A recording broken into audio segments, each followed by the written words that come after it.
Hello, everyone, and welcome to MoteCon. My name is John, and it is an absolute pleasure to be with you here today. I am joined by Mote's CEO and co-founder, Will Jackson. Hi, Will, and how does it feel to be at the second opening of a MoteCon? Yeah, it feels amazing. Thanks so much, John. Thanks for the intro, and thank you everyone for tuning in, whether you're joining us live or on demand. We're thrilled. I mean, it's crazy, right? A year ago, John, we had the first MoteCon, and the years blown by, and here we are, number two. So I'm really excited. We've got an incredible lineup, and I'm looking forward to a whole bunch of the sessions we've got coming up. Brilliant. Thank you, Will. And so what we're going to be doing, just as Will said, is there are plenty of sessions going on over the next couple of days. You can find out about all of those on our website, which is mote.com/MoteCon. You can also join in the conversation across socials with the hashtag MoteCon, and you will be able to join lots of competitions. You can find out about all of the speakers and also, just as Will said, how to engage with these sessions on demand and share them with your own learning communities. So what we're going to do now, without any further ado, is we're going to get cracking with MoteCon's keynote. Now, the person that's going to be presenting the keynote today has a resume that is, without question, in excess of 10 miles in length. I had a brief chat with him, and he was comfortable with just sharing that he is an advocate for teachers, learning, students, and schools, and I would say all over the world. But he's also a wonderful chap, and I'm really pleased to be welcoming Nick Ferroni onto the MoteCon stage. Hi, Nick. Hey, John. Hey, Will. Thank you so much for having me. It's our pleasure.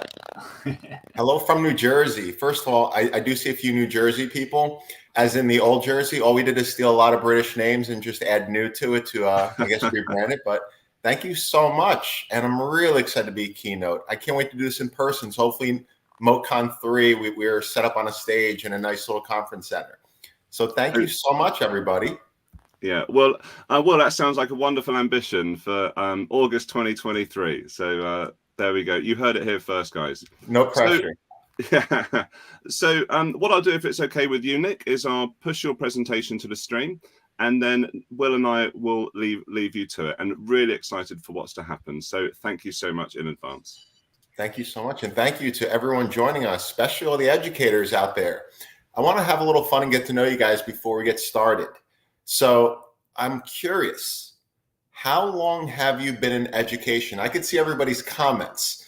For the international audience, I based it on shows and films about teaching in school. So Abbott Elementary, which is a popular show now in the States for my 2020s teachers. So I'd love for you to put in the chat the decade you started in education, whether it's the 2020s, the Clueless decade, the Glee decade, 2010s, whether it's the Mean Girl decade from 2000s, whether you started teaching in the Clueless decade, 1990s, or for my international audience, the Fast Times at Ridgemont High decade, the 1980s. And last but not least, my unicorn educators. Do I have any educators who've been in education since the Welcome Back, Kotter days, which was a popular show starring John Travolta in the 1970s? Abbott Elementary. Thank you for joining this profession. I have a lot of Clueless. I have some Glees. Have some Mean Girl teachers, meaning 2000s. Abbott Elementary. We got a lot of new teachers. Thank you so much for joining this profession. I'll be honest, I'm in my 20th year. My first few years flew by. I had no idea what I was doing. I thought I did. Mean Girls, Abbott Elementary, Clueless. We don't have any Welcome Back, Kotter or Fast Times at Ridgemont High educators. That's fine. Hopefully they're enjoying retirement at this point. All right, so let's get rolling. Today, I'm here to fill your cups. I'm here to appreciate. I'm here to remind you. I'm here just to remind you what truly matters the most at the end of the school day. First of all, thank you for sitting with us. Some of you are back to school already. Some of you, like me, will go back after Labor Day. But you're at MoteCon. You're listening to amazing PDs about all the new features of Mote. And you're going through this when you don't have to be. So thank you for wanting to become better educators and open your minds and learn new skills, which I don't think people realize we do enough as educators. Overview. Why am I here? I'm not here to lecture you for an hour about why you shouldn't lecture your students for an hour. I'm not here because I'm the most creative or the best teacher in America. I'm not the best teacher in my school. I am here just to reflect on this past year and these past years, and just to remind all of you what matters most, and remind you of all the amazing things that you do that I don't think you remind yourself of enough. But I'm also here to share how a single teacher, Mrs. Martino, my kindergarten teacher, and that is me with the red shirt, and just one Post-it note, one single Post-it note changed my entire teaching life. So one teacher and one Post-it note influenced and impacted who I am as an educator. So for my background, I'm actually starting my 20th year as a high school history, culture studies, and history through pop culture teacher at my alma mater at Union High School in New Jersey. I'm an outspoken educator and student advocate. I celebrate teachers every chance I get. I try to bring awareness to all the stuff we do and go through and what needs to change. I was named Upstanding of the Year by the Human Rights Campaign, Teacher of the Year by both the American Conference on Diversity and the Foundation for Gender Equality. All things that I'm so proud of. But this is my real resume. I'm sure some of you can relate to this. As a child, my Italian and very Catholic grandmother used to hit me with a wooden spoon for being left-handed. Do I have any other fellow lefties out there who know the wrath of a wooden spoon, or what it's like to grow up in a Catholic household and be left-handed? Not fun. It was my elementary school teacher, Mrs. Martino, who used to read me books about all the amazing left-handed people in the world. It seems like a few people have. So when I was a kid, everyone used to call me Eddie Munster and Dumbo, to the point I used to super glue my ears to my head, something I can laugh about now. When I was in high school, my girlfriend dumped me a week before prom and took a college guy. Karma, he cheated on her a week later, so everything balanced out. We are still good friends today, but I got over it. I dealt with depression, anxiety, stress, trying to figure myself out in high school. But it was thanks to my teachers, my administrators, my coaches, and even my lunch lady, Marge, that I got through it. It takes an entire school to educate a child. And that is me. I love my mom. She's been wrong about only one thing in my entire life that I know of. That was never a good haircut. She should have never given me a haircut. So if you're a parent, do not give your child a haircut, or you'll subject them to pictures like that. But before we get started, I'd love to just reflect about these past 2 years. Last year was my 19th year. I'm going into my 20th year. But these past few years, I felt like a new teacher. So all my newbies out there, all my new teachers, veteran teachers felt new because we were all going through an education style and system that was unlike anything we've ever experienced with the pandemic, especially after the past 2 years.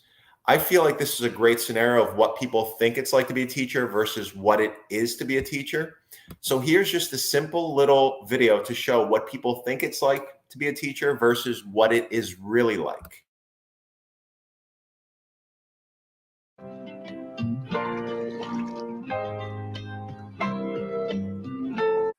I gotta testify. Come up in the spot looking extra fly. Very smooth sailing. Obviously, everything's very easy to do. And then obviously the next picture is more realistic. A few teachers pointed out when I shared that it's not realistic because in the second half, they actually have an or. So it'd be more realistic if they didn't. But it's definitely very relatable. This is what it was like for virtual teaching for me. Can anyone relate to this? It was basically looking into a dark void, the idea of virtual teaching. Elementary school teachers, I'm a little jealous. Your students cannot wait to get in front of the camera, to talk to you, to share, to show you their pets. This is kind of what it was like to be a secondary teacher. However, I did have a few students in a class who kept their camera on, one student in each class because they probably felt bad for me. But elementary school teachers, your students could not wait to turn their cameras on. So this was my reality for a period of time. And it seems like so many of you could kind of relate to that as well. I did have a Mote moment. When I say Mote moment, a moment related to Mote, which I just wanted to share because it was such a simple thing. Mote's one of my favorite resources. It makes my life easier. It allows my students to get personal feedback from me. It allows me to put voice memos in every sort of document. So I might have overused my Mote engagement content during the pandemic. I used voice messages for everything. I used Motes for everything. So one moment in particular, obviously I had a lot of students who did not turn their cameras on, as many of us did. I would always leave them voice memos on their work. I would always leave them Motes on their work. So one student in particular, she turned in her assignment, and I remember just leaving a simple Mote where I just said, you know, Jess, great job. Such a profound idea, such incredible insight. I never thought of it that way. And I just left that Mote. I just left that audio clip. Didn't think anything of it. As each class went by, I noticed that Jess turned her camera on. Then she started talking during class and giving feedback, which not many students were doing. After about 30 days, I meet with each student separately, virtually, of course, during the pandemic. And I remember telling her, I said, I'm so proud of you. You opened up, you shared, you contributed. I'm just so proud of how much you've grown. And then she commented and said, well, ever since your comment you left me, the Mote, the audio clip, I just felt more comfortable and confident to do it. And I didn't even realize, I actually forgot I left her a Mote kind of celebrating her work. So I did it for so many students. But then I went back and looked, and she was right. Because of that one little clip, because she heard my voice, because she heard my words of affirmation, it allowed her to open up. So even though virtual teaching is something I never want to do again, as an educator, I found ways to connect with students, and I had many Mote moments because of the ability that I was able to connect with them. So I just wanted to share it because it was such a cool thing that I forgot about, but meant so much to her. We struggled as educators. We did, mentally, emotionally. As educators, we're so good at looking calm, smiling, and keep going and keeping quiet that everyone thinks we're okay when inside we are not. So many teachers were breaking down internally. And as an educator, I always try to provide a platform for teachers to share, to vent, and to know they're not alone. Because every one of us struggled at certain points. And it was a tough few years, but somehow we made it work. And then I'll be honest, I did reevaluate why I became a teacher. I reevaluated whether I could continue teaching in this format of virtual worlds. And I thought about all the teachers I had. I'll be honest, when I wanted to become a teacher, this is what I thought teaching would be like. And if you're not familiar with this movie, it's a meme or a gif from Dead Poet Society. John Keating, inspiring his students. They're hanging on his every word. This is what I thought teaching would be like the majority of time. And we do have those moments. But I quickly realized my first year as an educator that it's much less like Dead Poet Society and much more like Kindergarten Cop. It's all classroom management. Teaching is somewhere between this and those inspirational moments we have with our students. And I know so many, especially my elementary school teachers, high school is not far off. All right. But this is kind of the parallel. And then I thought about how our students see us and how I saw my teachers. Every one of us fits into a mold for our students. And I tried to break it down. We have different roles that we fill for each student. Very quickly, we are superheroes. Every one of us, plays superhero role to our students. So many of you, your students see you as that hero, could do anything, knows the answer to every question. I love when students ask me questions about different subjects, science and math, which I know nothing about because they expect me to know it, but they see us as these superheroes. They see us as drill sergeants, trying to build structure. They see us as maternal. Raise your virtual hand if you've ever been called mom, and I'm sure some of my male teachers will raise their hand as well. They see you as that maternal person. Elementary school, I'm sure it happens more, but even secondary level, it slips out. They see you as that maternal person in their life. They see us as psychoanalytical people. They see us as ATMs.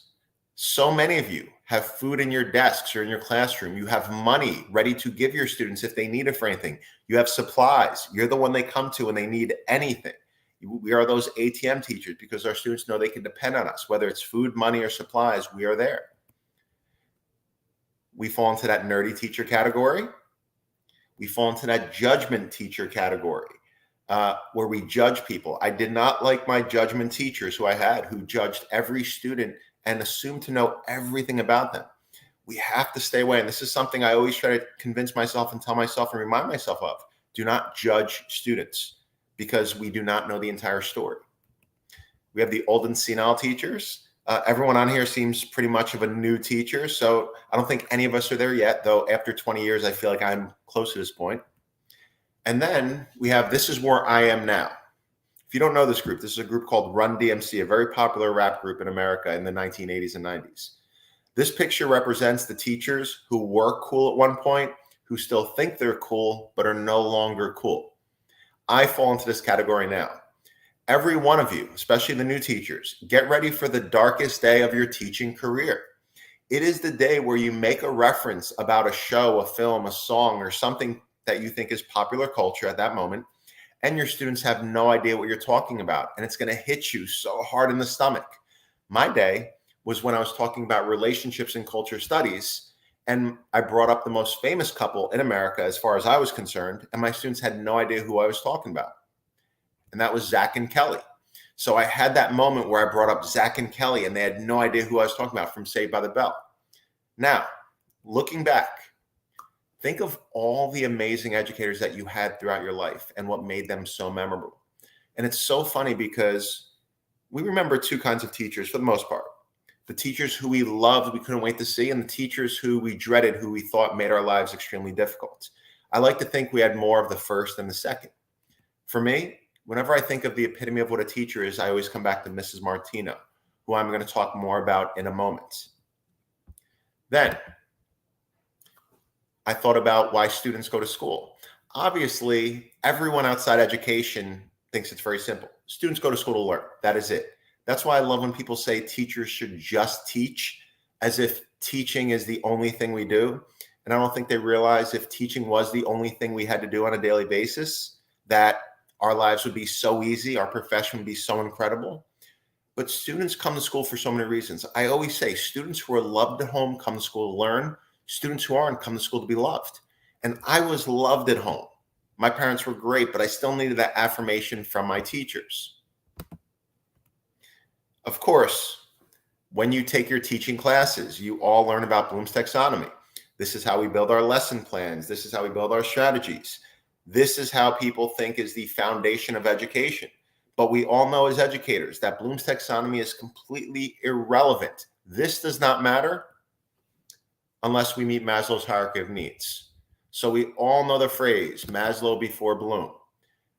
Some people are convinced that if you're a very good teacher, that you could get students to care about your subject matter and to learn, even if they're hungry, depressed, anxious, suicidal, sad, do not feel loved. We know that's not true. None of that matters unless we meet the basic needs. I did update this, however, for the present day. I had to add cell phone battery life and laptop battery life and Wi-Fi, because I feel like when it comes to it, if my Wi-Fi is working in my classroom, if I had to choose between lunch and Wi-Fi for the time being, I would choose Wi-Fi every time and just eat my lunch later, because it's become such a part of our lessons. We also realized during the past few years about how much time we spend with our students. I don't think people fathom how much time students spend with their teachers. 1,000 hours in a typical school year. My dad was an amazing man. He passed away recently. I saw him for 2 hours a day. He was the hardest working man I've ever met. He was a brick mason, old school brick mason. I saw him in the morning for breakfast, and I saw him at dinner time for 2 hours. He was not a bad father. He did what he had to do for his family. I spent more time with my coaches and my friends' fathers than I did my dad.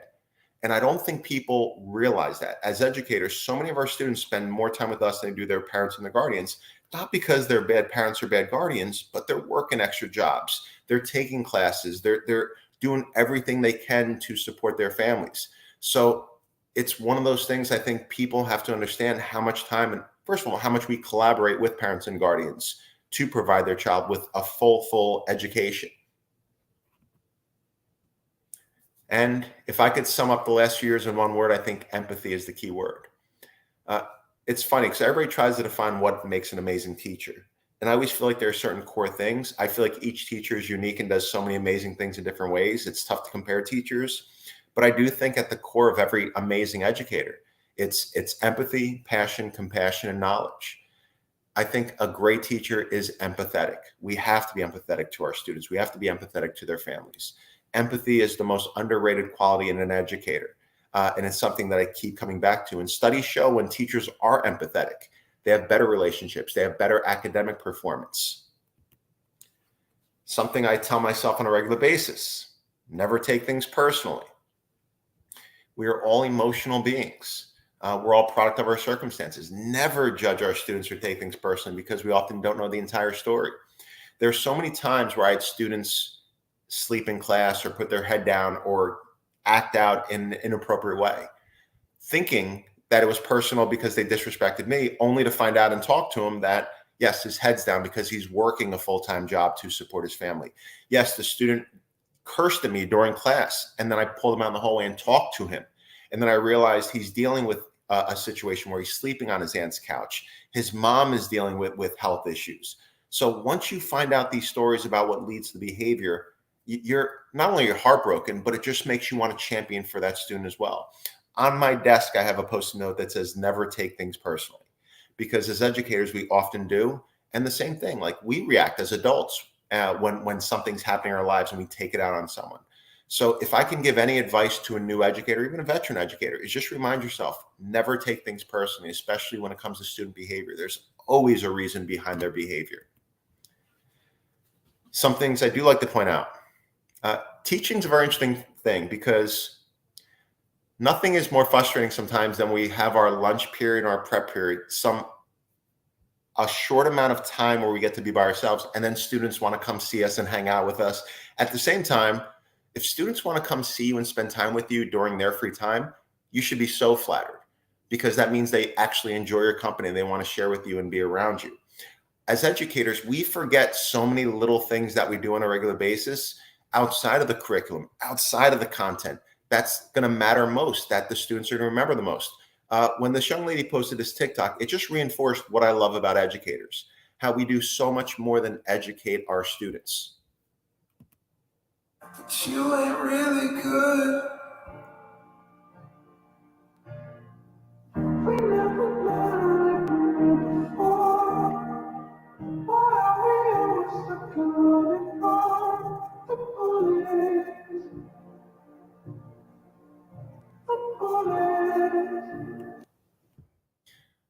So that short little video just showed how that one teacher cared for that young lady, gave her help. And I do remember teachers who used to comb students' hair before class, not thinking anything of it. I just assumed that that teacher liked that student more than they liked me. Now, as an adult and as an educator, I realized that those teachers were doing things that were so simple but meant so much to those students. Don't ever forget how important your words are and how much they matter, and how much of a role that so many of you are going to play in the lives of your students. This is a former student, Elizabeth Duffy. This is her 5th grade yearbook. She wanted to be an astronaut. Her favorite subject is science. She played soccer. So this is her 5th grade yearbook, 5th grade. Fast forward. Elizabeth Duffy, she's not an astronaut, but she does work for NASA. She was the head engineer of the Mars rover project that you saw over the news when we landed a rover on Mars. She was the head engineer, the first female ever to hold that position. And just to think that her passion for this, her passion for science, started in 5th grade because of the science teacher she had, because of the support she had. And so many of you, I don't think we realize as educators that the words we say and the paths we help support our students down are going to forever change their life and be something they do for the rest of their lives. One of my favorite things and one of my favorite topics to always talk about is to turn a misbehavior into a student's greatest strength. And so many of you do this already. So I'm not here to lecture you about how to teach. I just want to remind you of all the amazing things that you do and just to appreciate the work that you do. One of my favorite things is always to find out what students do in their free time, their so-called misbehaviors, and try to turn it into a strength. For example, Anthony Mackie. Everybody knows who Anthony Mackie is. Anthony Mackie, if you can't see him here, he's Falcon, the new Captain America. If you ask Anthony Mackie, an amazing actor, an Avenger, he will say that he is a superhero because of his 3rd grade teacher. How did his 3rd grade teacher help him become a superhero? Very simple. When he was in 3rd grade, he was that kid who wouldn't sit down, who was outspoken, who was all over the place. So in most cases, we try to force kids self-control to keep them seated, force them to sit down. Or you medicate them. Maybe they need medication because they're too hyper. His third grade teacher made one simple suggestion which forever changed his life. She said, let's put him in a local drama program. Let him act it out. He will forever say that his third grade teacher is the reason he became an actor. Imagine if his third grade teacher said, let's medicate him. Imagine if she just punished him instead of that. His life would be completely different. So many of our students are going to be nurtured down a path because we see something that could be considered unconventional or distractive, and we help them focus it. For me, it's Paulina. I had the student Paulina who liked to doodle during class. So she wasn't doing any work. She just kept sketching. So after class one day, I kept her after and I just said, so I like to draw. And she nodded, didn't say a word. And I said, I want you to draw the notes for history class now. And she looked at me a little curious. And I said, just pick a few terms and draw them. I don't care how you do it, just submit it.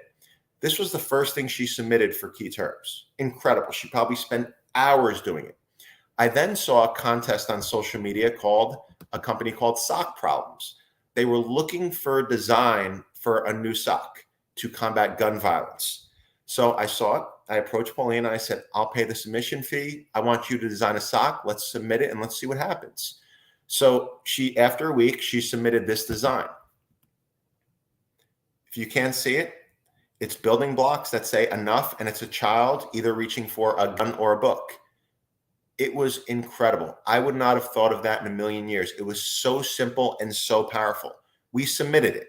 A few weeks go by, we don't hear anything. A month goes by, I get an email. Sock Problems picked her socks. She was a sophomore in high school. She now had her design on socks to help bring awareness to gun violence in America. She said 2 words to me that year. Thank you. She's now in art school doing amazingly well. All I did was take something that she was good at and find constructive ways to do it. I just provided an opportunity. So many of our students are so close to success, but we just need to help nurture what their skills are. Every student is an A student when we test and support their strengths. And I'm a firm believer of that. Now back to Mrs. Martino. I advocate for teachers a lot. I go on the news a lot. I talk about what our concerns are. I try to bring awareness to things, especially now, what the school year is going to look like, all the obstacles that teachers all over the world are dealing with. So whenever I do a segment on the news, I always talk about Mrs. Martino, and I share this story about how this one day when my grandmother was a little more aggressive with one spoon, and I came to school very upset, she sat me down, talked to me, and she let me pick my favorite toy from the toy box. And of course, I tell the story on how I went over and I grabbed this He-Man action figure, which was a popular cartoon in America. And I always tell that story on how this one little act had nothing to do with teaching, but it just made my day. My kindergarten teacher letting me keep my favorite toy. So every time I share this story, I always send the links to Mrs. Martino. We were friends on Facebook. So I sent her all these stories and she'd always reply back the same way. I'm so proud of you. I love you so much. Give your family my best. And I'm just so proud of you. I finally did the Today Show, which is a national show. And I told the same story about how she let me keep the He-Man doll. And I sent it to her. And she replied back very simply, we have to talk. I don't know a lot about a lot, but I've never in the history of histories has a woman told a man via son, spouse, anybody, we have to talk and it be something good. So my first thought is, what do we have to talk about? So I messaged her back and I said, is everything okay? And she said, no, but I'm so proud of you, but I just want to be honest. That is another thing you do not want to hear from somebody. I am who I am because of Mrs. Martino. She can crush the confidence I have right now. So as she's typing on Facebook, you can see it. My heart is beating 100 miles an hour. I am who I am because of this teacher. She's going to destroy everything. If she tells me she's proud of me, but she never thought I'd turn out to anything. I wasn't that talented and I shocked her, all that stuff. As she's typing, my heart's beating. Finally, her message comes through. She says, Nicholas, I'm so proud of you. I love you so much, but I have to be honest. I wasn't your kindergarten teacher. I was your preschool teacher, and it wasn't a He-Man action figure. It was a Fonzie doll. Now, if you live in America, you know Fonzies were a show, obviously, on TV. Fonzie was the iconic character on the show, Happy Days. So first thing I did was, that didn't seem right. So I texted my mom and I said, Mom, do you remember the toy that Miss Martino let me keep that one rough day at preschool? And she said, that weird little Fonzie action figure. So my heart dropped because Miss Martino remembered the moment, the grade, the toy, when even I forgot it. So I thought the only logical response to that moment and her sharing that was to surprise her. So after 30 years, she opens the door, she starts crying, I start crying. It was intense, which also reminds me, elementary school teachers, you guys have to be so patient, because as a high school teacher, I get to see my students go on right away and I get that immediate gratification. You have to wait like 30 years to find out if you did a good job. That's how they should evaluate elementary school teachers. So back to the Post-it note. I was having a very, very tough year. I know my time's wrapping up here soon, so I'll be done in a minute. I had that one student who always stressed me on a regular basis. We always have those students who we mentally have to prepare for as teachers. Everybody has it, no matter how great, veteran, or new of a teacher you are. I had this one student. Every single day she came in class, she battled me. She was aggressive. She was angry. And every day I had to calm her down. I had to try to focus her, which would disrupt the class. And as teachers, we do not like letting one or two students disrupt it for every student. So every single day she'd battle me. Every single day I'd keep Ty after class. And I'd say, are you okay? What's wrong? This is not healthy. What can I do to help? And every day she'd say the same thing. Leave me alone. Nobody cares. I don't care. Just leave me alone. Don't waste your time. And every day after class, I would keep her after when she acted up and screamed and was aggressive with boys. And I kept her after. And I said, what can I do? This isn't okay. How can I help you? What can we do to resolve this? You're so much better than this. And every day she would say the same thing. Leave me alone. Nobody cares. The 180th day of school, the last day, having seniors, if you have high school students, you know, no seniors come to school on the last day. Of course, I walk into my 9th period class thinking I'm not going to have anybody, and one student sitting there. It's Ty. She has a big smile on her face. Of course, I was taken back because I'm not usually used to seeing her smile. So I go in, I sit down, and we start talking. And we have one of the best conversations I've ever had. She asked me what I was doing over the summer. I asked her what she was doing. We had this great conversation. The bell rings to end class, end the school day, and we get up, and she just says, Mr. Ferroni, can I give you a hug? And I said, of course. So I gave her a hug. And she walked out. As she's walking out, she looks back and says, I left something in your desk. So my first thought was, she got me. She punked me. She got me. It's a prank. She played me. I'm a sucker. That's it. And I walked over to my desk and I opened it up. And this is what was in it. It was a Post-it note from Ty. It says, you're the best. Don't ever forget it. I'm so thankful for you. You always look out for people. You're loving. You're caring. In that moment, 170 something days of this student making my life and my teaching life tough. This one Post-it note made it worthwhile because she needed every single day. So many of your students need you to champion, and they will fight you on it because they don't feel worthy of the love and nurturing. And I'm hoping every one of you saves everything that your students give you, because this is the stuff that we need. I have it framed on my desk as my reminder of why we do what we do. So to recap, never forget why you became a teacher. Always remember that students come to school to learn to be loved. Always overestimate your students' potential. Never take things personally. Know that so many of your students cannot wait to get to school and get in your classroom because of how you make them feel. And please, please, please, please, never judge a student by the haircut their mom gives them or by the toy that they play with as a kid. Thank you guys so much. You can follow me on Instagram and Twitter at Nicholas Ferroni. If I can ever help in any way, always feel free to reach out. I am so thankful to be a part of such an amazing community. You are all heroes to me. And if I can ever help support the work you're doing, always please feel free to reach out or message me in some way. But thank you so much. Nick, that was absolutely incredible. Thank you so much for sharing your story there. I'm glad that you didn't finish a couple of minutes ago where I was a little bit choked up on I would have been choked up on the camera. Some of those stories, and you could just see the comments as well.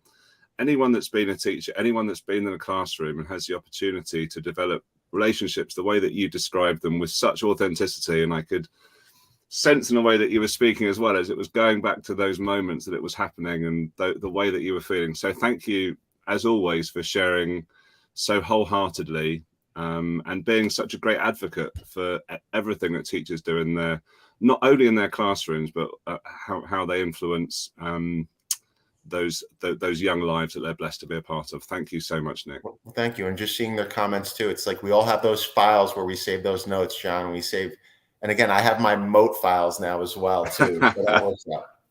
Yeah, and I should definitely say that with the Run DMC reference, and we are slightly out of time here, but I just want to say that I think you're still cool. Thank you very much. So, Mr. Froney, you are still cool. Thank you so much. And yeah, just as Nick said, I will share a couple things here. He's super generous in everything that he shares and everyone that he connects with.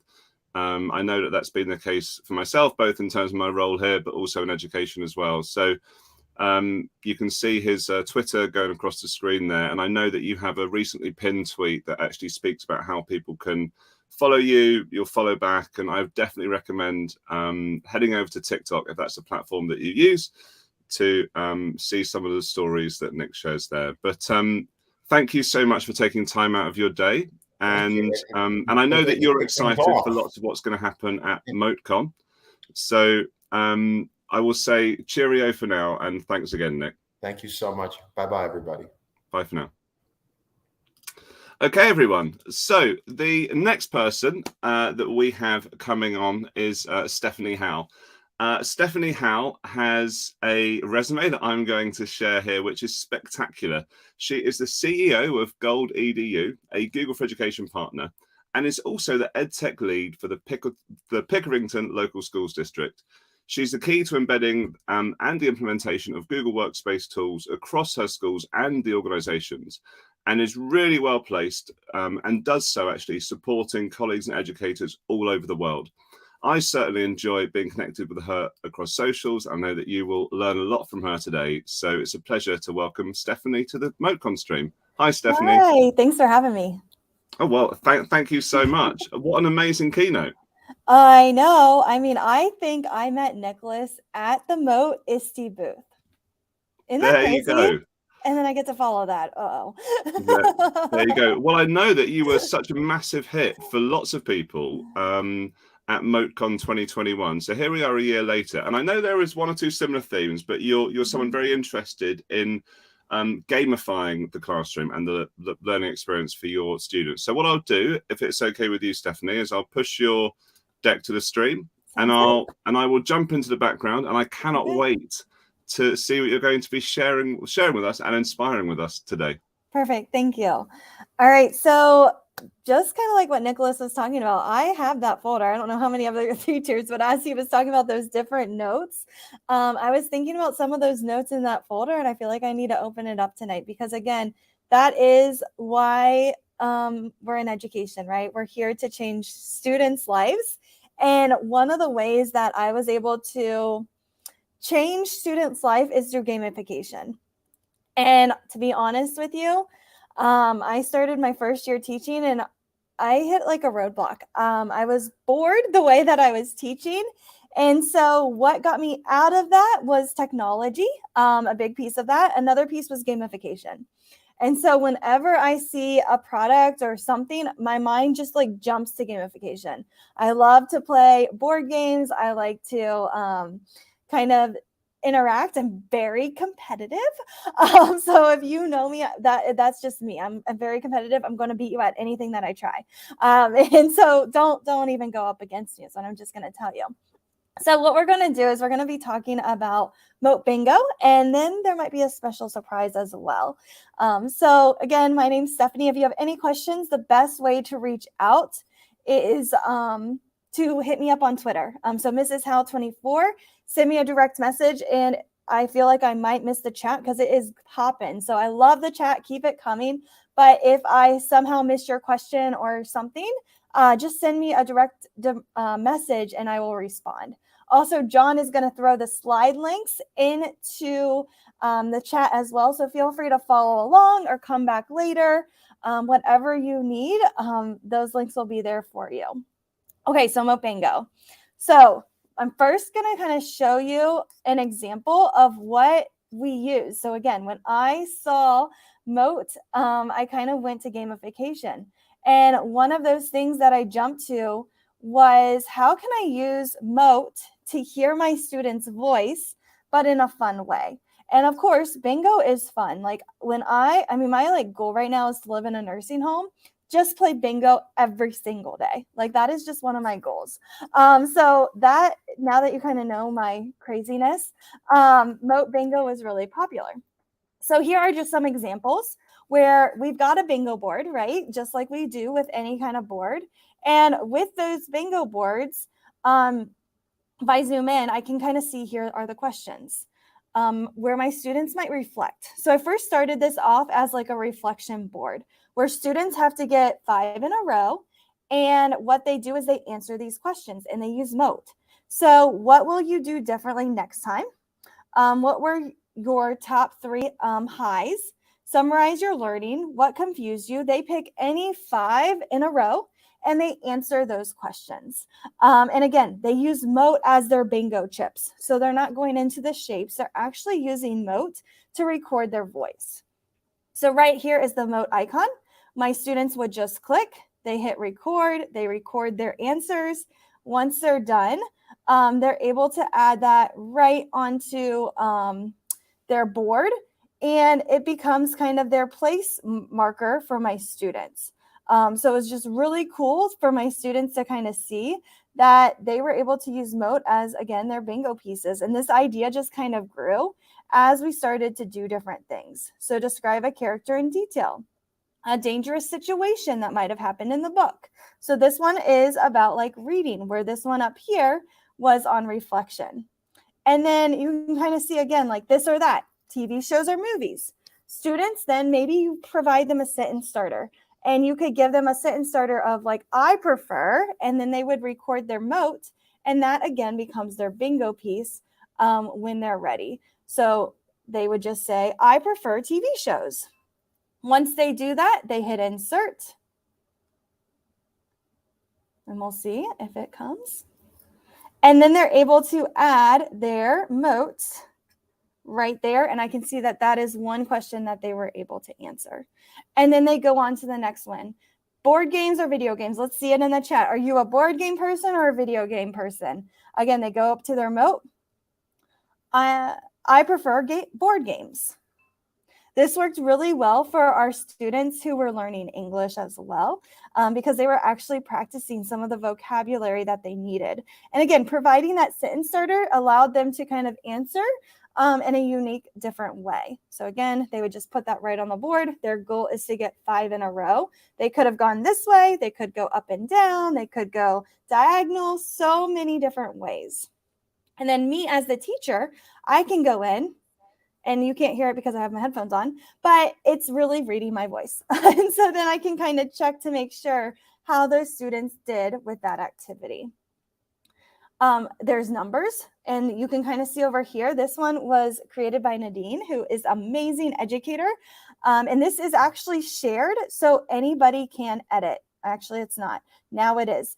So I want you to add your own ideas onto this Mote board of how could you use this bingo in your classroom. I love collaboration. And so being able to have other educators come on and create what they're thinking with their bingo boards is amazing. So again, we have French, but guess what? If you're a Spanish teacher, all you have to do is change French to Spanish. And now you have the same board ready to go to use in your classroom. And then right here, you can see again, another French teacher. So Nadine, she teaches French. These students are going to call these different items and they're going to say it in French. So what a great activity, again, to support those students learning a new language. And again, here she has that sentence starter. So using that sentence starter can really help those students that might need it. And I just saw a comment or question in the chat. Yes, you can take this deck and use it in your classroom. What I would suggest is this is kind of the collaborative deck. If there's one that you really want to use, like let's say you're like, okay, I teach, I really want to do this one because it's back to school.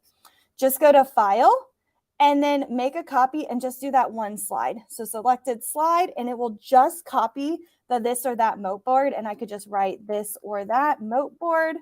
And then your students, you can push it out through your learning management system however you need to. And then again, you can change whatever you need to. Real quick though, if you want, so that was me just playing individually.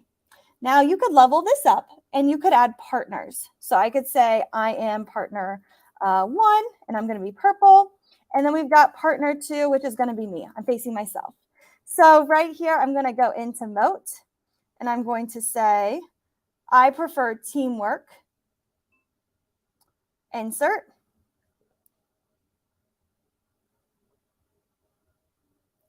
And then the next student would go and they might do another version where they might try to block that person, or they might try to get a different bingo. And so right here, I might say, oh, I didn't say it. I prefer, oh, let me go back. Okay, I got click happy. All right, so let's do this again. I prefer a shower over a bath. Insert. Now I've got 2 different students playing, but you're like, they're both purple. This is a really, really cool feature. And I know I love the purple Mote. But if I want to make it gamified, I want some competition. So I click the image, it's blue around it. And then I go to format options. And if I scroll down to recolor, I can recolor this to these options. And then I can do blue. And now my students are playing kind of bingo against each other, and they're trying to fill up the board. And the first person to get 5 in a row wins. Or first person, you might change it to like 3 in a row, 4 in a row, since they're playing this way. So again, students are able to kind of play if you want to gamify it that way, or maybe you do however many 2 in a rows you get so many points. But again, that's just a fun way for students to do that.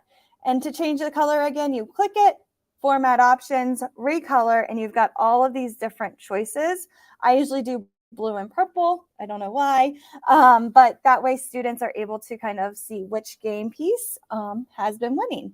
And then they can listen to each other's motes, or you can go back in and you're able to listen to their different voices. Okay. And then I saw another comment, how do I update these boxes? So you should just be able to click. You should have edit access. What you're going to want to do is duplicate the board or the color that you like. And then you can start typing your questions or your ideas onto your own Mote board. Again, we like to collaborate so that way people can reuse this template, and then we're able to share because we're better together as a group. So again, there's just a couple different ideas here. And French was very popular, but you could easily change that to any language. And we can see that someone just made a copy of the this or that board. So you might have a different idea as well. Okay, so again, use this board and create. We are a collaborative community. And so what we want you to do is we want you to create. So after this session, go back in, or later tomorrow or the next day or Monday. You're going to go into this link and you're able to edit and add to the slide deck. And I believe the link is somewhere in the chat. We might need to throw it in there again because it looks like somebody is missing it, but we will throw it in again for you. All right. So now that we've talked about Mote Bingo, we are now going to talk about Mote Connect 4, which somebody said tic-tac-toe in the chat, and I didn't think about that. So yes. Mote tic-tac-toe is something I'm going to now create because that is such a good idea as well. So with this one, Mote Connect 4, what's going to happen is I'm going to share some examples again. So let's go ahead and just like bingo, Mote Connect 4 looks just like a Connect 4 box. So with that, we've got our Connect 4, and I love to use this for basic reading. I was a special education teacher before I got into technology. So when I was a special education teacher, my students had to read different words. Sometimes they were like R controlled, or maybe they had certain vowel teams. So I took my word list, and instead of just having my kids read the word list, right, I put it into a Connect 4 game. And then what they would do is they would partner up, just like we talked about with the Mote Bingo. And with the Mote Bingo, we would have them change the color. So you can see one player is purple, The other player is blue. And then my students would play Connect 4 using Mote. And again, they hated reading those word lists, and it's just gamified it. And so like whoever won, I might have given them a piece of candy or whatever. They got to eat lunch with the teacher, whatever they wanted to do. And so again, you can kind of see here, just like we had for Mote Bingo, that collaborative slide deck, there is a collaborative slide deck for Mote Connect 4. However, there's not as many slides. So I need the community to work together to collaborate and come together and create some Mote bingos. What other ideas might you have for Mote tic-tac-toe? So again, here was one with word lists. Yeah, you could put pictures in the box. I love that idea. So let's go ahead and do that. Maybe I want my students to say certain words, or maybe I want them to spell it out loud. So rather than them writing their spelling, they could spell that picture. So I like to use a site. It's called Flat Icon. And on Flat Icon, I'm going to type in cat. And then you'll have all of these cute little icons of whatever you just searched. And then I can go over here and I can add it to my Mote Bingo board. And actually, I'm already ruining the template. Let me make a copy or duplicate this blank side.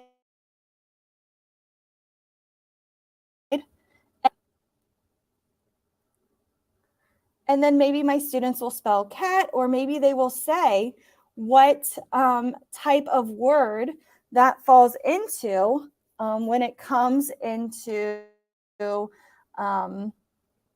talking about, is it an R-controlled word? Is it have a vowel team? Is it a short A? Is it a long A? So they can do different activities like that, which is really cool. So then maybe I might search French fry. Right? And then again, I just take that icon, I can add it over to my Mote board. Once my board is completed, I can have my students say or do whatever activity I need them to do. And then I can reuse and I could move the pieces around if I wanted to. Your students can also create these. So rather than me putting in the words, maybe I have my students create the Connect 4 board, and then they share with each other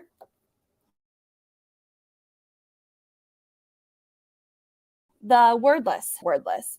So you can kind of do some of that as well, which can be fun too. And so again, I might go here and I might do like shopping. And then I can grab this little cart. And then again, I just add it. Oh, I was on the wrong slide. Add it to the correct slide. And then again, I can add all of my fun little icons onto my board. And what my students do is they will go to Mote once they have it installed, and they will say fart. Once they say that word, they hit the check mark. It gets added onto the board. You could also do quick sentences if you wanted to for your students to read the sentences and work on fluency. That is another idea. And then they can decide where they want it to go. And then this student might say car. You could have your students as well re-listen to it to make sure that they did it. And if they didn't do it correctly, they could retry. And then they hit insert. And once they insert, they are able to change their icon by going into format options, recolor, and then blue, because we want to add that competitive aspect into this game. And there we go. So again, students are able to keep playing until they have a winner. And then you could clear the board, move some letters, they could replay or do another level. So what a great idea. I loved your idea of adding icons in the chat. So yes, we need to continue. Again, this should be, let me make sure I did it right. No, I did not, editor. So now you can collaborate and help me add some icons to our board or create your own board. So again, this board is not as, has as many examples as a bingo board, and that's where we need your help to allow your students creativity to come here so we can work smarter and not harder as a team. So If you want more, feel free to follow me on Twitter. I love thinking outside the box and I love sharing resources. So would love to get to know you and figure out what I can do to help you and work together as a community. And then again, if you want more information, feel free to follow Gold EDU as well. And that is kind of the best way to connect with other educators. And John, did I miss any questions? No, you were doing a wonderful job of you were doing an amazing job of going between the slides, different tabs, also looking at the chat. So yeah, thank you so much for that, because you made my job behind the scenes a lot easier as well. It's a double monitor, you know, that's a secret, right? I thought you had some sort of mystical power there. Yeah, I can read like. Yeah, speaking of mystical power though, Stephanie, like, everyone was blown away, as always, I have to say, by your creativity and the way that you try to make the learning experience for not only for your own students, but for those teachers that you're working with, so much more engaging. And whilst that might not be for every student in every classroom, just having those options. And I know that when people were seeing what you were doing, they were already thinking of their own ideas and different ways that they could take the concepts of gamification and use in different areas. So thank you. Yeah, thank you so much for having me. It was fun. Yeah, and just in case people missed it, I know Steph shared on her final slide there, but definitely connect with Stephanie on Twitter at Mrs. Howell24. You will not regret it. You'll be in great company. I know you've got over 20,000 followers there, so awesome. Okay then, Steph, goodbye for now, and we'll speak soon. Thank you. Thanks. Okay, guys, so we have a few minutes until the next session. So what I'm going to do is I'm going to leave a holding slide on the screen, just in case people are looking, they've set their alarms for 3 p.m. Eastern, and they want to make sure that they can jump on just at the right point. So look forward to seeing you all in just under 3.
Welcome back, everyone. It is 3 p.m. Eastern, so we're going to crack on with the packed MoteCon 2022 schedule.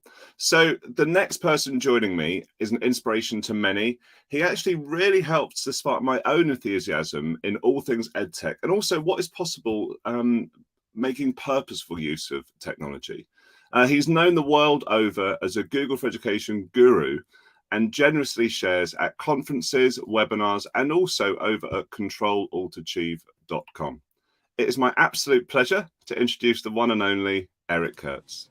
Well, hey, thank you so very much. That's a very nice introduction. Now I feel pressure to live up to such a nice introduction, but thank you so much for having me. So excited to be here today.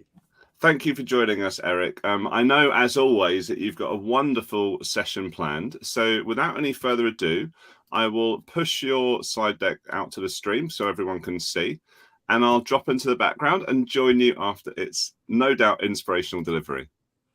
Excellent. Thank you so very much. Well, hey, folks, thank you so much for joining me today. It's a privilege to be part of MoteCon and share some neat ideas with you here today. A little bit of housekeeping before we dive on in. First thing is I want to make sure everybody can get to the resources for this session. So you'll see on the screen there a bit.ly link that will get you to a Google document that has all of the resources we're going to be taking a look at here. That is bit.ly/Kurtz-soundboard.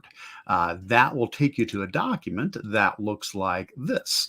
So if you're winding up in that document, you are in the correct place. That document has all of the resources, all of the steps, all of the stuff we're going to be exploring during this session.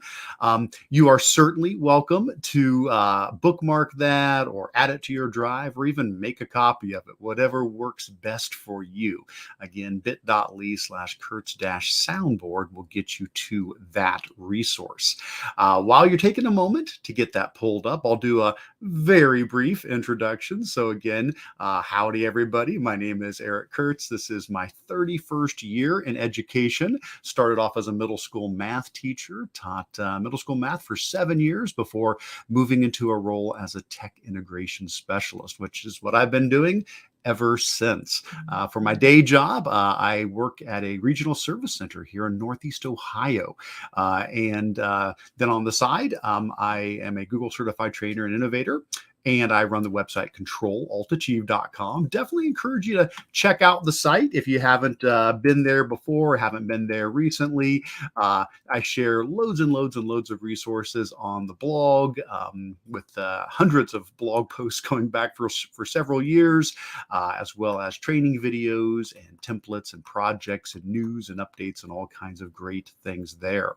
I also try to stay active on Twitter and YouTube if you prefer to connect that way as well. And probably one of the easiest things to do is just to sign up for my email newsletter. I try to send that out periodically to keep you in the loop on anything new that I've posted and any new resources I've come across.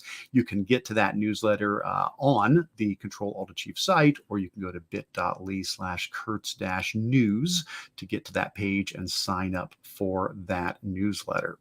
Awesome. Well, so that's a little bit about me. Let's talk about what we're doing here, though, today. So for this session, we're going to be talking about creating a soundboard and doing that for your class, doing that in Google Slides and taking advantage of Mote to help us with that. So the plan for the session is going to be to take a look at an example soundboard and then basically spend the rest of our time building one, showing you how to do this step by step. We'll create a slideshow. We'll use Mote to be able to add our voice to it, so that can be part of the soundboard, but also show how you could use some of the wonderful free sites that are out there for sound effects that you could add as well. We'll then show how to publish that slideshow so it's very easy to access later on, and then how to use that soundboard. So that's the plan for our time here together. If you haven't gotten to the resources yet, one last plug for that, bit.ly/Kurtz-soundboard, and that will get you where you need to be. All right, fantastic. Well, let's go ahead and get on into this. And if you do have questions, we will be keeping an eye on those as we go through the session. I do have a second monitor open to the side here as well, and I'll do my best to keep an eye on the questions, but anything I miss, I know John will corral that for me and pass those questions on. Fantastic. All right, so first thing first, what are we talking about when we are saying a class soundboard? So what I mean by that in this case is a Google slideshow that has audio built into it, so that if you were needing to in class at any point, you could very easily just click on the audio buttons and have some sound effects or some content readily available, some audio content that you could play right away at any point that you need it.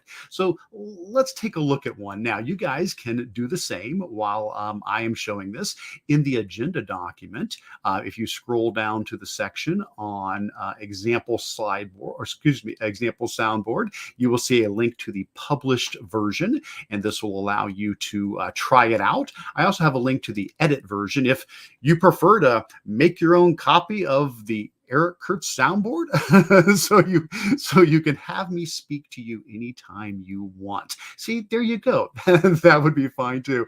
So the published version will open up a full screen like this, and then the link for the edit version will actually open up so that you can see behind the scenes what's happening there. And you certainly are free to make a copy of that as well if you want. But let's take a look at how this would work. So basically, this is the published version of that soundboard. And so the first two rows at the top, I used Mote to record my voice and to add some comments that I, might share in a class. And again, it would be different for everybody depending upon what you're trying to accomplish, in your class, how you're using this. And then on the bottom row, I actually used some sound effects from some of the sound effects sites. I did not actually use my voice for those. Now, for any one of these, if I come up here and give a click on them, we can hear that. So we'll come up to this one. Good job. Hopefully that's coming through. I did share the audio, so I do hope that comes through. If not, let me know if the audio is not coming through. But we've got things like good job. We've got nailed it. Excellent. Woohoo. We got some applause here. And some laughter. Here's if I'm wondering about an answer somebody's given. And hopefully nobody is doing this one at the moment. Hope you're finding this more engaging. If I do make a mistake, though, of course, we've always got wah, wah, wah. But don't give up, Try again. Absolutely try again. Excellent. Aw. So all of those I recorded using Mote and my voice to add those into my soundboard there. And then on the bottom row, we've got some that are just sound effects from free sites, such as a ticking clock. There we go. Excellent. We've got crickets. And again, we're definitely not getting crickets in the chat. I'm seeing a lot of great comments in the chat, so that's fantastic. We've got a buzzer over here. And magic. And of course, what soundboard would be complete without an air horn? So and what's cool is you can actually click on it multiple times if you want. There you go. Excellent. Fantastic. All right. So that's an example of what I mean. That's the kind of thing that we're going to be trying to create during this session. So now that you've seen what this is, and again, you can, through the agenda document, you can open up that published version as well as I said, like the edit version. So if you do want to make a copy of that, and then at any point, if you need Eric Kurtz to say, good job, you've got it. You can just click on that and I've got your back. I will be there to support you at any time. Excellent. Wonderful. Fantastic. All right. So let's keep on going. And the next thing, I guess probably a good thing to mention now that we've seen, what we're talking about with what a soundboard is what we might use these for. Now, I brainstormed a few ideas, but I would love to hear from you guys. So be thinking and throw into the chat what might you use a class soundboard for if you had something like that. And I would love to get some other creative ideas on this. I'm sure you're going to think of things I did not even think of with this. So please do throw those in the chat. Certainly I thought, for games and quizzes and competitions, if you're doing, a quiz in class or a game in class where the students are competing or, any kind of activity like that, that certainly makes a lot of sense. It would fit in well with that. I also thought classroom transitions, let's say there's some times where you want students to know time's up, or clear your desk, or it's time to switch groups, or you need to line up, or whatever the case might be. To have audio cues to go along with those classroom transitions could be great for students to be able to associate those audio cues with things that they need to do in classroom management. Another thought I had was, what about if you're reading a story and you just want to have some enhancements for the story while you're reading it? So while you're reading a story to the students, you're able to click on that soundboard anytime you need to bring up things that go along with that particular story. So you could make a custom soundboard for the different stories that you read throughout the year. It doesn't even have to be a story. It could just be content that's being taught. If you've got sounds that support the content that you're being taught, having that at the ready. And then, of course, if you or your students are doing any kind of recording, if you're doing podcasts or, live videos, to be able to have a soundboard that can just pop up, sound effects or things during the podcast or during the live video. So nice to have that right there beside you. So anytime you need to pull that up, you would have it. So those are just a couple of ideas there that I have thrown in real quick. And again, I would love to, hear from you guys. And I do see, yes, oh, awesome. People are throwing some great things into the chat there. And that is wonderful. Thank you guys for all of your suggestions in there. I did see a question about the shared document again. So yeah, just as a reminder, if you do need to get to that, that's at bit.ly/Kurtz-soundboard. That will always get you to that shared resource document. All right, with that in mind, let's go ahead and start building one now. So now I'm not saying there's a right way to do this. I'm going to show you what I did to build mine. Please do this your own way. Take it and put your own spin on it. There's no right way to do this. This is just a possibility. So my thought was to create a Google slideshow and then use what I did was I used the table feature in Google Slides to be able to make a nice grid where I could drop in all of my different sounds. So if you're looking again at the published slideshow, you can see this is actually just a table there. So I'm going to do that. I'm going to open up a new tab and I'm going to create a new slideshow. So just slides.new, or you could go to, Google Drive and create a new slideshow there as well. Now I'm going to make this one really simple, so this one will not look anywhere as pretty as the demo one I did. I'm just gonna let's just put in soundboard demo, and I'll put in my name here. We're not going to make this one all pretty. We're going to keep it pretty simple, but I just want to show you the mechanics behind this, and then you can add your own touch to it. So what I'm going to do in Google Slides is I've got my title slide here, and then I'm going to go up to the top left, click on the little down arrow next to the plus sign, and I want to add a new slide. So I'm just going to add in a blank slide here. And on this blank slide, that's where I'm going to build my soundboard. Now, like I mentioned to you, I used a table when I was doing it to kind of keep it organized. So if I go up to the insert menu and then I go down to table, I can then drag out to as big as I want. So I think I did like a 5x3 is what I did for that particular one, but you could make it the table whatever size you want. You could fit a whole bunch of, audio clips on one, depending on how large you want to make your table. I'll just do the same thing for this one, just 5x3 as an example. So there you go. So here's a nice simple 5x3 table. And then what I did was grab the corners and I stretched it out to fit onto the slide. So basically that's the idea. Now inside of this table, that's where I'm going to drop in, my text and my audio clips. Another thing I did do, though, just to make it a little bit easier for me to see things, is I decided to make my table borders a lot thicker. So if you do select the table, I went up to the border option, and I think I made them like maybe 16 point or 12 point. I don't remember, but I made them thicker so that it was easier to see the different boxes. And I think I changed the color of the border. And then on mine, I also believe I did some background color. I selected like the first row and I used the paint can button. And I think I made the first row green, and then I made the next row red, I believe. And then I think I made the next row blue. And so again, that's just an example. You could do this any way you want. There's no need for it to be the way I did it. And then lastly, we want to start typing in, the things we want to, put in here. So like if I did want to do good job, if I want to put that in there, I can start typing in those cells. And then I probably would select all of my cells and do a little formatting. I'd probably change, in this case, I'd probably change the text so that it was white so I could see it a little bit better, and probably bump up the size of the font, probably center things. And you get the idea. So that's the plan. That would kind of set the stage. And we could keep doing this. Got to go through the whole, and again, to save on time, I'm not going to fill out every square on here. We'll do a couple of them.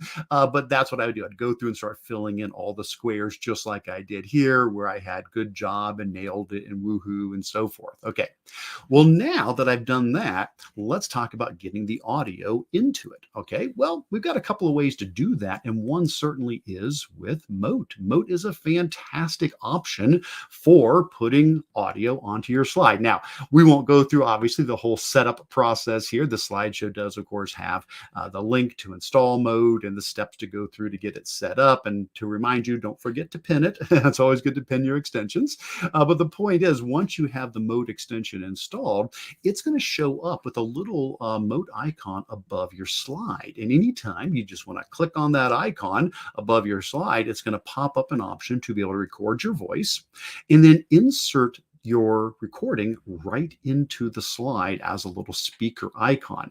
So when we look at my demo that I did here, that's how I put all of these in here. So let's try that out. Let's say I want to do good job. Okay. So above my slide, there's the little Mote recorder icon above there. I'm going to give a click on that, and there's the Mote pop-up. So as soon as I click it, it starts recording right away. So just a little tip for you.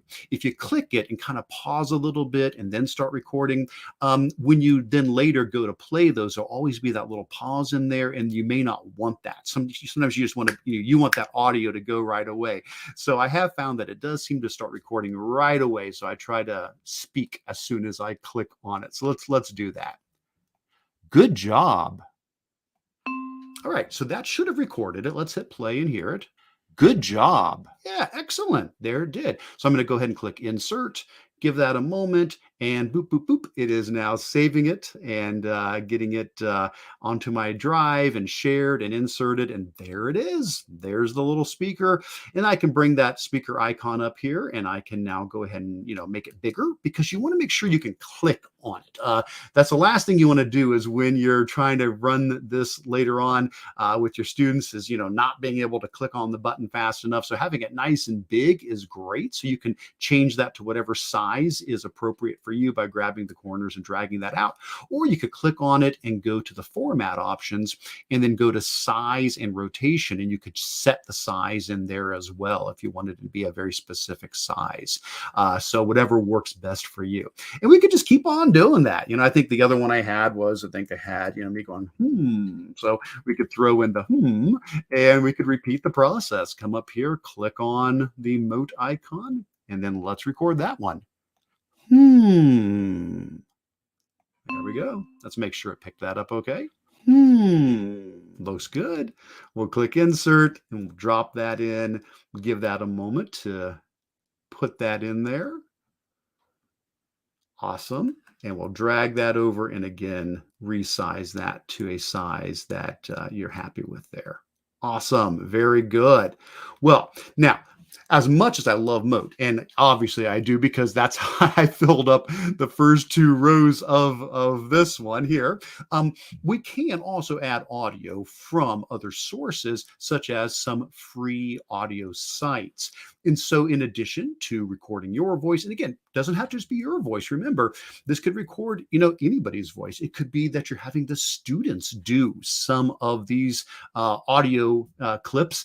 And so that your soundboard isn't just your voice, but it's recordings of your students doing some of these things. That in itself could just be such a motivation. Not just that they're saying words, maybe they're, using their mouths to do some of these sounds even. And so you're building your own audio clips completely from what the students are creating. So, whether you do it or the students do it, oh my gosh, you could have so much fun with that. By the way, I'm seeing some great suggestions in the chat. I'd love to hear from you guys. What would you put on your soundboard? And so you saw what I put on it. I've seen a couple of people throw some things in there, but I would love to hear. Go ahead and throw some ideas in the chat. What would you put? What would be some of the things on your soundboard that you would want to add? And we can pick up some great inspiration from you about phrases we should add or sound effects we should add. But let's talk real quick about if you did want to pull audio from somewhere else, where else could you pull it from? And so in the agenda document, I did include some great locations for some free sound effects. Pixabay, YouTube Studio, Mixkit, Freesound.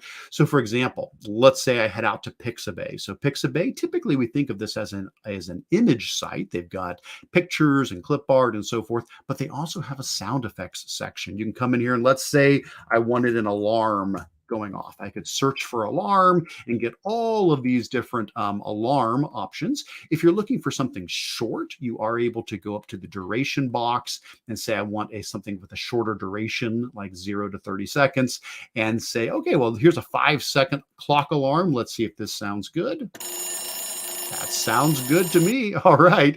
So I can just click download. And there it goes. It is now downloading that, and then I will be able to add that. And I'll show you how that works in just a second. Do have some other ones that you could investigate. For example, YouTube Studio. If you have a YouTube channel, you have access to YouTube Studio. And I'm not saying you have to have a channel with like videos even on it. Just as long as you go into YouTube and click on your icon and say that you want to have a channel, just click on your channel and allow it to set up a channel for you. Even if you don't post anything, as long as with your Google account you have a YouTube channel, you can access YouTube Studio. And so YouTube Studio is where you would find all of your videos. Now, this is not my actual YouTube account here. This is just a trainer account I'm using, so there's not anything on this account. But if you go to your YouTube Studio page, down the left-hand side, if you scroll to the very bottom of the left-hand side, there's a link for audio library. And in here, you will find loads of free music as well as sound effects. Awesome. So again, if I needed, I don't know if there's a good alarm here or not. We'll go ahead and just see if I search for an alarm. Yep, there we go. And so here I'm getting some alarms too. Let's see. Oh, that's a beeping alarm. Okay. And I can download those as well. Now, for what it's worth, when you do find things from Pixabay or from YouTube Studio, it is a little bit more complicated to add it to your slide than Mote. That's the thing I love about Mote. Oh my gosh. It is just click the button, do the recording, and that's it. It is so easy. So heads up, if you do get audio from somewhere else, to be able to add it into a Google slideshow, you do have to have it in your drive and you do have to have it shared so anybody can view it. So for example, if I headed over to my Google Drive here, and what I've done, I have created a folder called audio. And so that I made a specific folder that I call audio, and I've shared that entire folder. So anything I drop in there is already available for use. So if I right click on the audio folder in Drive and I go to share, you'll see that it says at the bottom, anyone with the link can view it. That's necessary. That's necessary for the audio files to be able to be played. But basically from here, I can now say, let's go to the new button and let's upload that audio clip. There's the alarm clock. So I could upload that clock alarm MP3 file. And now I could come back over here and say, let's add in an alarm. And now to put that in, it would be a matter of clicking insert audio. And that's going to let me go to my Google Drive. And in my Google Drive here, we'll take out the last search. Looks like I had done a search there before. There we go. There's the clock alarm that I just uploaded to my Google Drive. And that can get dropped in as well. And there we go. Again, drag that on over there, resize that as needed. And now we've got our alarm in there. So that's the idea of building it. The last thing that we want to talk about is how do we play it? Now we saw me doing that earlier where I pulled it up and I was able to play that real easily.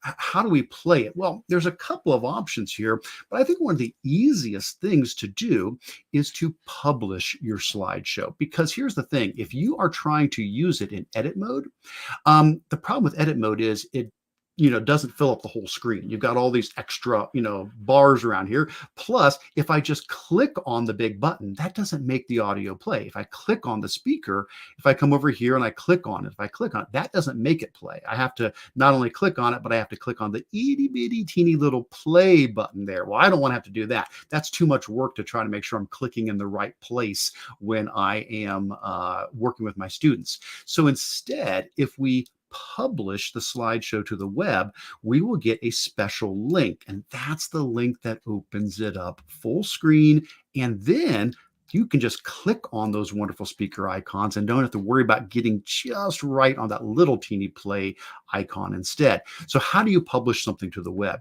Really simple.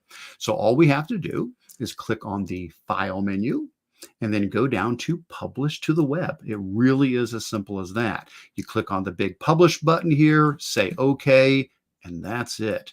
This is the link now you want to use. Anytime you want to play your soundboard, this is the link. We copy that link. You could bookmark it. You could, put it wherever it's easy for you to get to. But now if I copy that link and I put it into a new tab, you'll see that my soundboard opens up full screen. And now if I click on the button, I don't have to go down to the teeny little button. I can just click right on the speaker icon. Good job. Or, or the alarm. There we go. Excellent. Very good. And that alarm is telling us we are getting close to the end of our time as well. But that would be my suggestion. And then with those published links, you can access those anytime you need.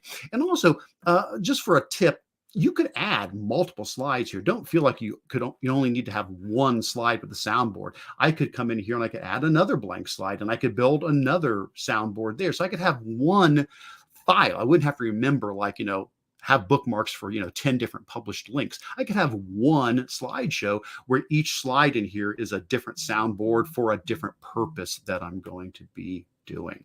All right. Well, we are getting close to the end of our time. So I want to do a couple things as we start to wrap up here. First of all, I want to say thank you guys so much just for letting me be a part of your learning. Thanks for being here. Thanks for all of the wonderful comments and suggestions that are in there. I do want to see if there are any questions, and I want to take those with the last little bit of time that we have. I also want to remind anybody who maybe missed it at the beginning that all the resources for this session can be found at bit.ly/Kurtz-soundboard. And that will get you to that Google document. I did see a question asking, would it be okay just to present the slideshow instead? You absolutely could do that without a doubt. I would just add one little thing on top of it. If I came here and I clicked on the slideshow and I hit present, hit the slideshow button, that's perfectly fine. Absolutely wonderful. I can click the buttons. Good job. The only thing that I lose when I do that is now it's filling the entire screen. And so if I'm trying to do this while I'm doing other things, like I want to be able to jump to another tab, I would just recommend you come down to the very bottom left-hand corner, click on the three dots with the navigation section and choose exit full screen. If you choose exit full screen, it'll pop that down into a tab. So absolutely, you could do it in presentation mode, but I would probably pop it down into a tab after that instead of being full screen. That way I just know I could always jump over to something else if I needed to. But that's a great question. Thanks for asking that. All right. Well, John, let me know if I missed anything. I tried to keep an eye over there, but I definitely could have missed some of the items that were popping up there. No, Eric, just like Stephanie before you did a wonderful job of keeping an eye on all of not only the questions, but I know that those suggestions and the great ideas that we had coming in from the community about different ways that they could leverage the same ideas that you were sharing in your slide deck and maybe tweak for their own circumstances and how they could use with the learners. And of course, that's the fun of something like this, is where we're all inspired by you, Eric, and then taking that and being able to use it in our own classrooms and our own communities is great. There was one question there that actually related to can this be the same idea be used in PowerPoint? Now, of course, Mote doesn't work as well with Microsoft tools as it does with Google, but I'm sure, and correct me if I'm wrong, but I'm sure that there would be some sort of way through Microsoft, through PowerPoint, that there would be a possibility of making Oh, that happen. yes, certainly. Yeah, I think you could extend this idea to other platforms. I do not use the Microsoft products very often anymore. Love them. They're wonderful. It's just because of what I do in my job. I live pretty much in the Google ecosystem, but I know that PowerPoint allows for embedding of multimedia files. So yes, you could certainly put audio clips onto a PowerPoint slideshow as well. Perfect. Okay, Eric, you have, ever the professional, you have actually hit the timing for this exactly to the second, I have to add. If I had a soundboard to hand now, then I would be pressing the clap button, the applause, and all sorts of klaxons just to say what a pleasure it's been learning from you as always. Thank you for joining us here at Thanks MoteCon. for having me. Yeah, and I hope you get a chance to enjoy some of the other sessions as well, Eric. Absolutely. Looking forward to all of them. Thank you. Great. Okay. Cheers, Eric. Bye for now. Wow. What a session, everyone. That was so good. Great to see the chat going on. Please keep that up through both what we're doing on YouTube and then also sharing onto other social media platforms as well. So as I said, we are exactly to the second on schedule here. So really excited to bring up our next presenters that are going to present as a duo. This duo are both Mote ambassadors, Alex Isaacs and Lois Alston.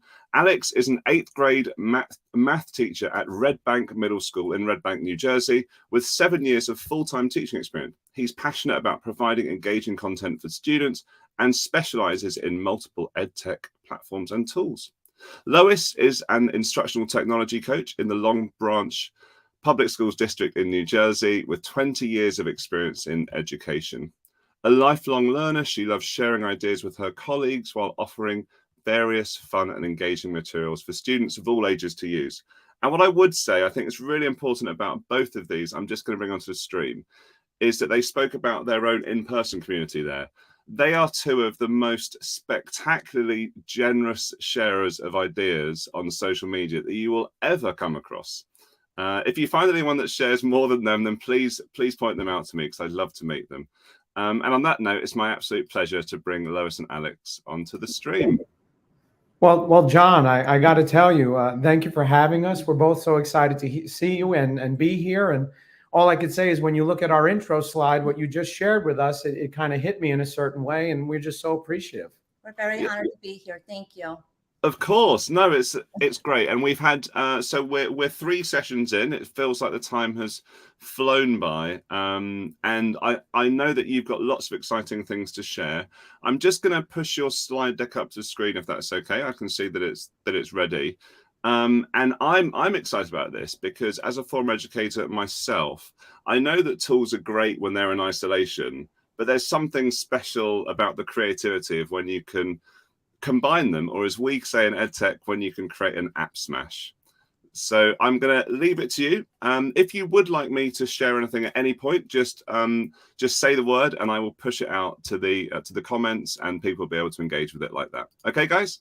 Perfect, Awesome. John. Thank you so Okay, much. over to you. Thank you. So as I said, we have a lot of love. We have a lot of heart for Mote, and you can see that on our title slide. But more than anything, we're just so excited to be here to show how you can app smash with Mote in so many different ways. So I'm Alex Isaacs. And I'm Lois Alston. And we're going to be Lolex EdTech soon enough. So be on the lookout for that. But we're going to show you how you can app smash with Mote with Canva, Wakelet, and Google Apps. But it's ready for so much more than that. Just as John said, I'm an instructional technology coach in Long Branch, New Jersey. I work with educators, administrators, and students from preschool all the way up to 12th grade. I love using Mote for so many reasons. This past school year, I was able to embed Mote all the way through my digital newsletters to really amplify and to be able to share out different platforms and what's happening in our school district. And so it just gave that more of that personal touch throughout. And just being here to be able to show how we're going to be able to app smash using Mote with other platforms. And then also just showing how you can create interactive bulletin boards. And that's was one of the big things I was really excited about using Mote this past school year. And then for me, I'm an 8th grade math teacher, a very big time ed tech enthusiast. Everybody knows I'm always talking tech, trying to find the best tools for my students and my colleagues. I like using Mote to provide more meaningful feedback and enhance accessibility on tasks and resources. And I also like providing instructions and explanations. That's kind of how I was using it. Since Mote has made such great advancements to their platform, their extension, my uses for it have just become so much more, as well as Lois's. And we're so excited to share with you what we created for this week specifically, because we feel like we're going to have stuff for you that's for the beginning of the year, the middle, and also the conclusion, that it's going to help you hit the ground running and take a little bit of that off of your plate as you go into the next school year, or already are in the next school year. So please follow us on Twitter. This slides deck is going to be available in a Wakelet collection that we'll push out to everybody at the end, or John will as well. And you're not going to lose out on anything that we're sharing today. So if you're not here in person right now, it's going to be available to you, and we'll also be tweeting it out as well. So right here, we're going to take you right to our Wakelet collection. We were really excited when Mote and Wakelet integrated together. Wakelet is also a platform that we use quite frequently. So today we're going to show you not only with Canva and Google, but also how Mote can be integrated with Wakelet. So right here, we're going to take you to our Wakelet collection that will be shared out with all of you. And if anybody would like to scan the QR code right now and have it up on your phone as we're presenting, that's fine as well. So I'll give you a few seconds for that. But we also embedded that a Mote QR code for you to have this available as we talk.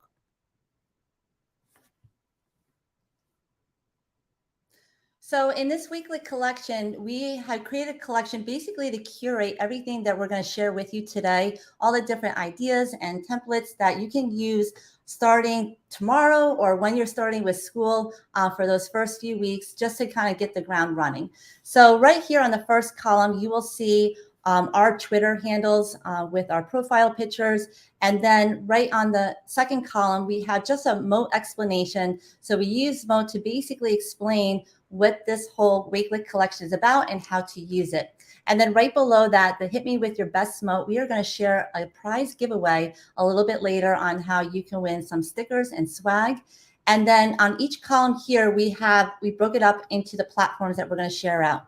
So we have Canva with different activities and templates that we created, along with a Wakelet activity, and then a couple of items that you can use using Google in order to incorporate Mote. So we're kind of going to take you through the beginning of the school year, and what we feel might be most pertinent, most important to start off is a Wakelet collection that we created that will offer multiple opportunities for students to explain their answers with a Mote message. So we had so much fun creating this collection. We made this where you can copy this. If you like our cover image, if you like the background, you can copy this Wakelet collection if you like. But basically, this is going to be a getting to know you activity. If I want to drop a Mote pun in, it's going to be getting to Mote you. I think I might have that as one of my columns somewhere. I actually do right here in the second column. My brain has basically been Mote for about 2 weeks now, so I'm starting to just say Mote at random. But all we did here for you is we gave you 5 different great opportunities to use Mote. You can change any of these to fit your needs or do something that you might feel is more appropriate for your age level of students. However, what we basically have is we're going to have our first column. We will show you a sample as well. We're going to have our first column where students either drop a picture of themselves in, or you drop a picture of your student in, and then they are using a Mote message to describe the correct pronunciation of their name along with any origins of their name. We both work in school districts where there's many bilingual learners, and we want to make sure that we're keeping in mind their heritages, their beginnings. So they have that opportunity to really express that. Shout out to Adobe Express. When we show you our samples, we both included graphics that we created for that really offer your students the ability to share about themselves. So not only would it be a picture of your student, but also have a lot of description. But in addition to that, we gave students 3 options with the Getting to Mote You section where they can name their favorite food. I'm not going to list through everything. I think what will be best is what this can really look like once you actually start adding in some material. So we set up this Wakelet collection where if you scroll down, if we created any samples for you, they will be available to you. So this is the sample that I created. And this is me being a student, basically, even though I've worked on Wall Street, and that's not actually the case as a student, but that's okay. And, you know, for me, I'm very big about things looking aesthetically pleasing. I think that if something that you shoot out to somebody is not eye-catching, I think that they might be a little bit less apt to really want to delve into those resources. So, you know, my format that I chose is I had Mote messages that I embedded in directly for each of these different columns. And I'm not going to record another Mote message right now, but what I can do is go to a previous Mote message by clicking on my extension, going in and sharing that copy link, and then simply going into Wakelet and clicking Command V to paste in that Mote, and then it's going to be dropped right in along with a transcript of what that I'm saying. And that's really important to me. Now, there it just popped in. If I click on this now, hi everyone. Lois and I are so excited to share. So that's available right there. So, you know, the big change that I've really started using with Mote now is in my Wakelet collections, I have now been dropping in explanations of what the project was, what my students did, or what I wanted the learning objectives to be. So it's really given me that opportunity. And then underneath, I shared a photo or a little text box or a link to something that defines me. Again, this is just one example of the Adobe challenges that you're going to be able to use with this template if you choose to do it. So again, we really hope that these 5 options are fun for you and your class. Your students can also take the cover image that was the very fancy one with the stickers and create their own, and that's also getting to know them better. So you have a lot of options with this Wakelet activity, and I've just been so thrilled. I remember watching the Wakelet promo that over and over again, James was talking about how Mote audio messages can now be brought right into Wakelet collections, and I was so excited because these are 2 of my most favorite tech tools that I'm very passionate about. So at this point, Lois is going to be talking to you about a Canva template that we made for morning meetings or morning motings, possibly. Yes. We'll see. So when you click on the link, you're going to be brought right in and be able to use the template. So we came up with this idea thinking about, well, in elementary school especially, they have a lot of morning meetings and they all gather around the rug and talk about what's happening for the day or what happened over the weekend or any plans that you have. And so I know for my son who just completed 5th grade in elementary school, they would have morning meetings and they would actually meet and then they would come up with certain things that maybe they want to have a discussion about. And then the teacher would have each student each day. They would assign where my son would have a certain day where he had to come up with the topic for a morning meeting. And basically he would have to create a slide. So we thought, well, this would be a great way to create a calendar where now you can have every student with their Mote message as part of the morning meeting on a calendar for each month, and then be able to share out that calendar link to all the students' families. And then this is a great way to bring that homeschool connection together. And so I know, like, when my students go home, a lot of times, you know, you have questions about what happened at school, and then this gives a little bit more of that conversation. And I think this would have been great if my students, my own kids had this. This would be great at a dinner conversation to have, listening to the Mote message for the day, and then really having a conversation being sparked from that Mote message. So here we have a rationale that will describe everything that is about this calendar. Then we have a list of instructions on how to go about using our template for the Mote calendar and how you can use this in the classroom and really make it your own. And then we also gave you some prompt ideas that you can use as a teacher for your students. And of course, you can create your own prompt idea to be able to share out with your students. So we're going to show you our example that we have here. So starting off with September in New Jersey, many schools start school after Labor Day.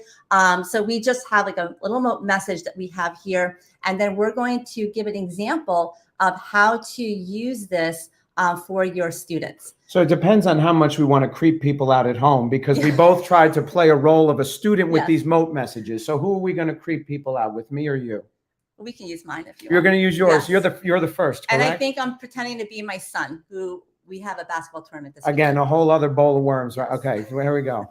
Good morning, class. This is Lois. Today is Thursday, September 1st, 2022. Today's prompt is share your plans for the weekend or what you did away from school.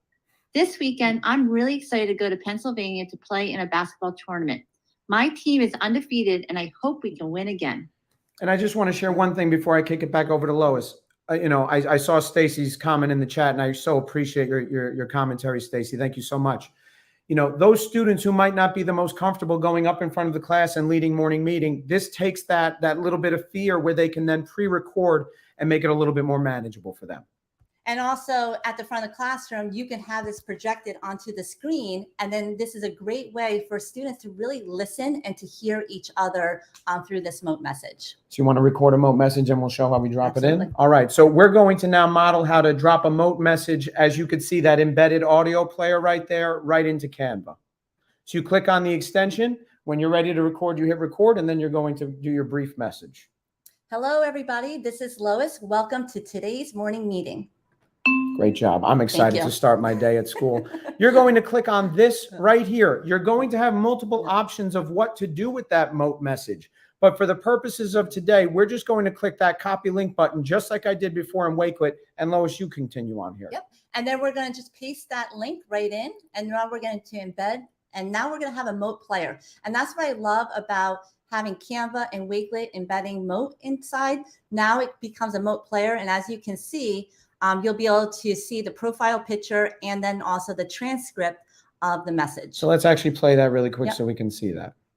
Hello, everybody. This is Lois. Welcome to today's morning meeting. And I love the idea of just going back into that message. It's a quick one, but changing the language so that students could see it in a different language and they're getting that immersion into other cultures. So all you do is shrink it down and then you're going to place it in for your day that you're going after. And then you're able to just simply share that with your parents. And then the nice thing too is that again, with Canva, you have all different calendars. So each month you can personalize your calendar based on the month that you're in.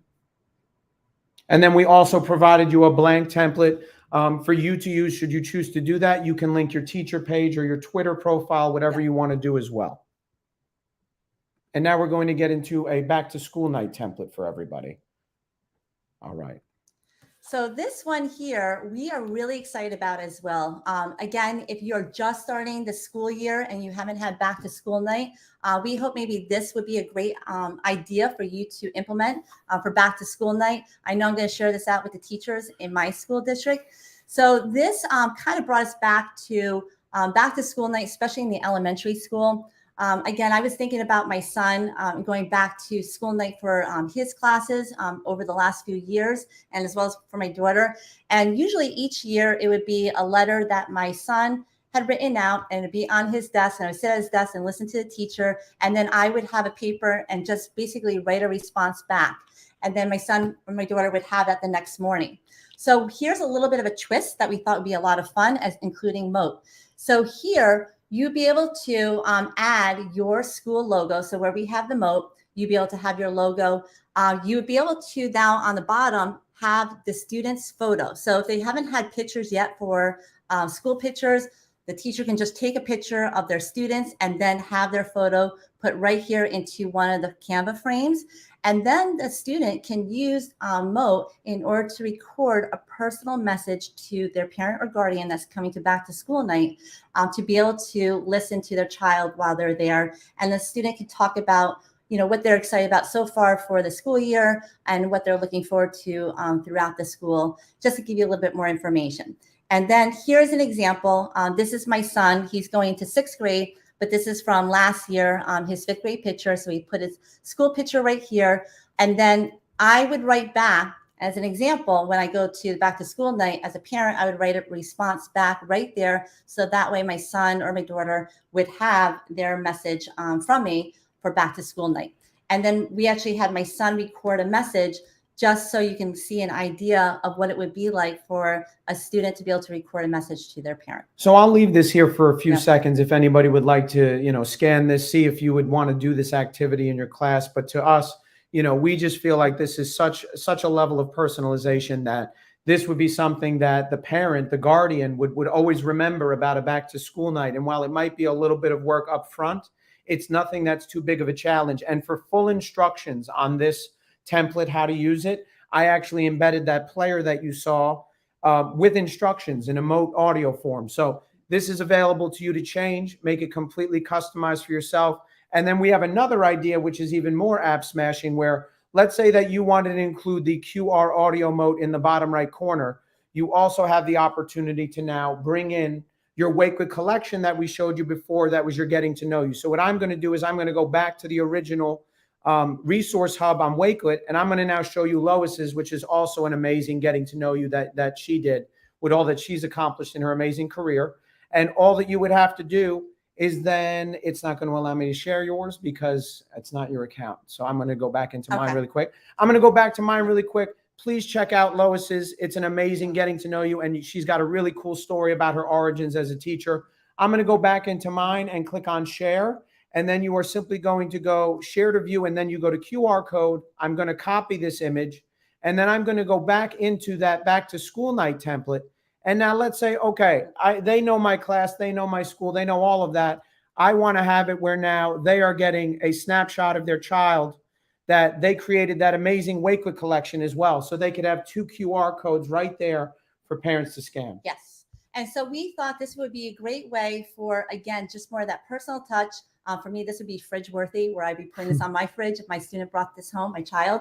Also, as you can see here, we're kind of showing you different ways that you can go through, like kind of like in order. So getting the morning meetings, beginning of the school year, getting that up and running, and then having that learning all about you with the Wakelet collection, and now having this back to school night. So as you can see, it's a little bit of a progression in order to kind of make sense of everything that we have created for beginning the school year. And again, it's about making memorable moments for our students these days, making them have an experience. So, I can just share with you this next thing that we're going to be talking about. I have to give full credit to Lois because she came up with the amazing idea to get something much more timely to my students. And it's just really a great opportunity for you to instill a great positive behavioral system in your class. So this is also available on the Wakelet collection that has all of our resources. It's going to prompt you to make a copy. I hyperlinked a Mote audio message for instructions to this Google form. So again, another use of Mote that you could simply hyperlink it and put it in. But basically what I'm going to do is I'm going to bring up the link that allows you to fill it out, because that's going to be most important for us to actually show you how you would use this. Now, you're going to have every ability to edit this to fit your needs once again. So I'm going to zoom in slightly. We created a nice Google header for you. We really love the fact that you can now add rich text formatting to all the different portions of it. So now Mote is an excellent tool for actually adding in audio to Google Forms. And again, I have something as simple as email, student name, first and last. So what I'm going to do right here is I'm literally going to model filling this out. So I have to give a shout out to Tisha Poncio, who did an amazing job, and I just spelled her name wrong, Tisha at wakelet.com, because what you're going to enter into the email space is the recipient that you want to receive this. John, you deserve about 1,000 emails, but I'm going to do Tisha because she got that Mote message in about 2 days ago, and we're so appreciative of the Wakelet team as well. So I'm going to go Tisha and spell out her full name. I'm going to go her grade level. We're going to make her an 8th grader in my class. I'm Mr. Isaac, so I would put Isaacs in. And then I would just say she did a really good deed for us. You have the ability to add in a positive message there as well. But this is where I've had a real awakening for myself and my students. Providing that positive feedback with Mote has just made all the difference for me. And I'm going to do a very simple one right here. And then I'm going to show you that you submit it and then it goes on its way. So you're going to just, once you have the extension installed, you're going to see that little pop-up icon. Tisha, I just want to tell you how much I appreciate you contributing to our Wakelet collection for MoteCon 2022. You click check when you're done. And now you can play it if you want. I feel confident that it's good enough. And then all you will do is hit submit. And now that person, I hope Tisha enjoys that and doesn't view it as something strange. That student, that person that you're trying to get this to, they have now received that. And when I tell you that is making it so much more memorable for them, I mean it. So really consider making your Google Forms a little bit more personal by providing audio Mote messages to them. You want to share anything about it? So this has been, I feel like for you, Alex, this last year with your 3 stars, your 3-star students, the certificates, this has really, I feel like, brought it to that next level. Thank you so much. I appreciate it. And again, you're the one who came up with the amazing idea. My school was nice enough to kind of utilize that with their rocket reward system, and we hope you will too. So we see that we're kind of running short of time. So I'm just going to very briefly tell you that a certificate template on Canva is available to you to drop a QR code in, and our SEL virtual classroom with motivational messages available to you. And then we also have a digital flip book along with a sample of how I use it in math. But we want to get back to the main presentation. We hope you enjoyed all we shared, but we're going to talk about something that we all hope you enjoy. So we're really excited about a sticker swag giveaway. We already have a few people that have started this and basically tweeted out their what they're looking forward to for MoteCon. And now that we're in MoteCon, you can also basically tweet out anything that you learned during today and tomorrow. So as you can see here, just a few guidelines: tweeting out hashtag MoteNote, explain the best thing that you learned about at MoteCon 2022. You can also make sure to tag us, Lois and Alex right here, and of course at Just Mote HQ, and make sure you have that hashtag MoteCon. And winners will be announced next week. So we're going to take them to. Yeah, we're gonna take you into a collection that's also available for you to check out. If you are interested in best practices of using Wakelet, using Mote, what the really great things that are going on with Mote coming up, please come in here and take a look to try to get inspired. You can listen to a very, I find funny, yet probably others are viewing as complete cringe message that Lois and I created in the top left corner. We're going with Hit Me With Your Best Mote, Fire Away. So you have that song available to you as well. And you can see I'm so thankful to Will, John, Mackenzie, and Shelly at Mote for providing their audio Mote messages. And then, of course, James, Tisha, and Amy at Wakelet. I mean, we can't tell them enough how much we appreciate you. Now, that last column is blank. We want people to send us Motes via Twitter. It's also integrated on there, where if you drop a Mote in, it will come up with the player directly underneath on the desktop, where you don't have to go anywhere and you're seeing a live transcription. So we're going to do it where if you actually do a Mote audio message to one of these two prompts over here, we're going to put you in twice for the drawing. We're going to do a spinnerwheel.com activity to see who gets chosen, or drawing to see who gets chosen. But you can share either one of these in a Mote. We would love to drop this in here and really create a collection that a lot of people want to come to see people sharing about Mote, new ideas, and what you can do with it. So, more than anything, we're just so appreciative to get the opportunity to share all this. And in the end, we just hope to help teachers start off the school year on a really strong note. And we hope that our templates and our ideas help a lot of educators throughout the world. So we really do appreciate it. Once again, we embedded the QR code to get to the resource hub if you'd like to check that out. But, we've got about 3 minutes left. I'd be happy to open it up to a Q&A. But otherwise, John, we're ready to go. We're just so appreciative of the opportunity. And thank you again for the kind words at the beginning, my man. Oh, guys, you were so good. I think on behalf of everyone that's tuning in, both live now and those on the on-demand action later, a big round of applause to you both, and a massive debt of gratitude, as always, for going to such lengths and putting such a great selection of resources together. Just a quick question from me. How would you like to share that collection? Would you like me to share that onto the comments in YouTube, or please? And we're going to be tweeting it out as well. If you want to go back to that bit.ly that we shared with you, John, that'd be great. Yep, absolutely. Got it. Okay, I'll be sure to drop that in sometime between this session and the next one. Yeah, so you did a great job of kind of going through everything. I think actually lots of the questions were answered just through your perfect delivery. It was, for some people, it was the first time that they've seen Mote's integration into Wakelet. For others that maybe were familiar with Canva, didn't quite know yet that Mote allowed for easy embedded audio in there as well. So it doesn't surprise me at all, but you've doubtless inspired many people and will have an impact in schools across the world. So thank you both for that. Thank you, John. We really appreciate the opportunity. All the best, and we'll still be tuning in. We're ready for this Mote marathon. We're excited. All right, guys. And I remember you coined that phrase, Alex, Mote madness, which is a good. Yeah. It's a good thing.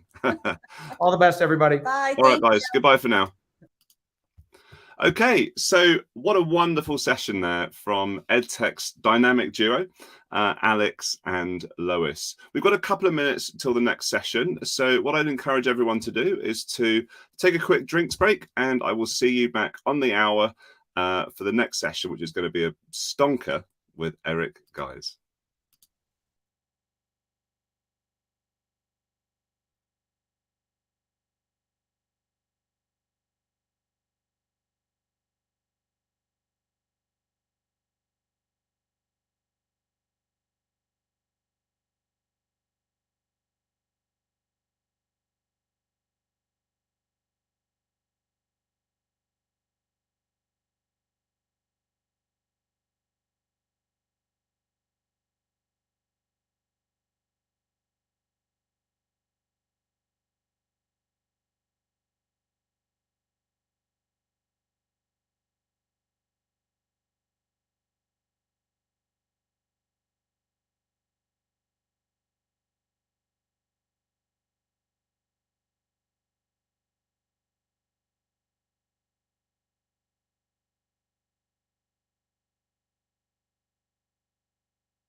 And we're back. So the next session is going to be a great session on creativity, something that I know as educators is super important, looking for different ways that you can level up learning in your classroom. As I mentioned, this is going to be delivered by Eric Guys. Eric is an EdTech coach from Pennsylvania. He's an educational podcaster on Got Tech Ed, the podcast, and he's one of the 3 founders of myedtechbundle.com. I'm going to bring Eric onto the stream now and say good afternoon. How are you, Eric?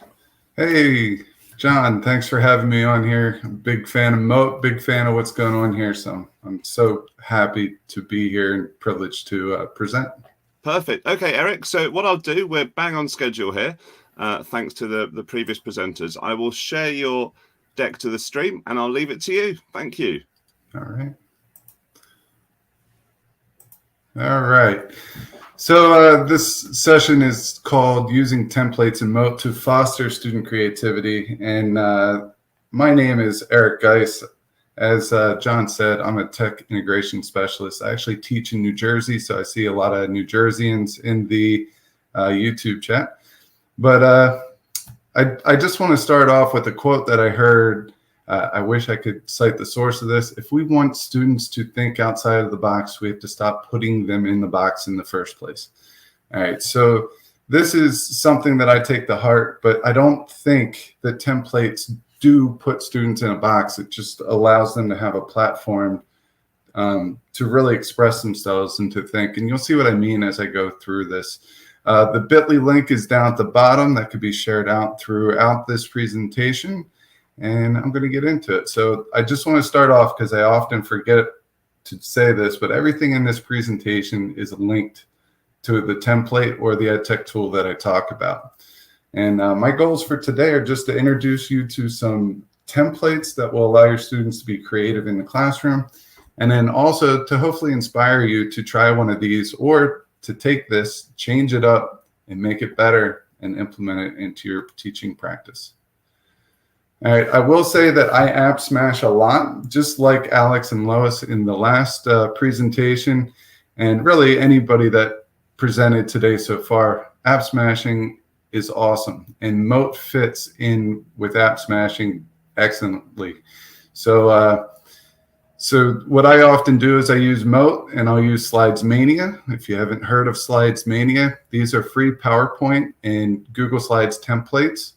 A lady named Paula came up with all these. They're awesome. It takes all the guesswork and really, if you're not creative in that way, which I'm not, her PowerPoint slide decks are amazing.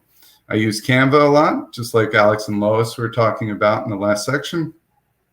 And I use the Noun Project for all my icons and Text Giraffe to beautify my slides as well.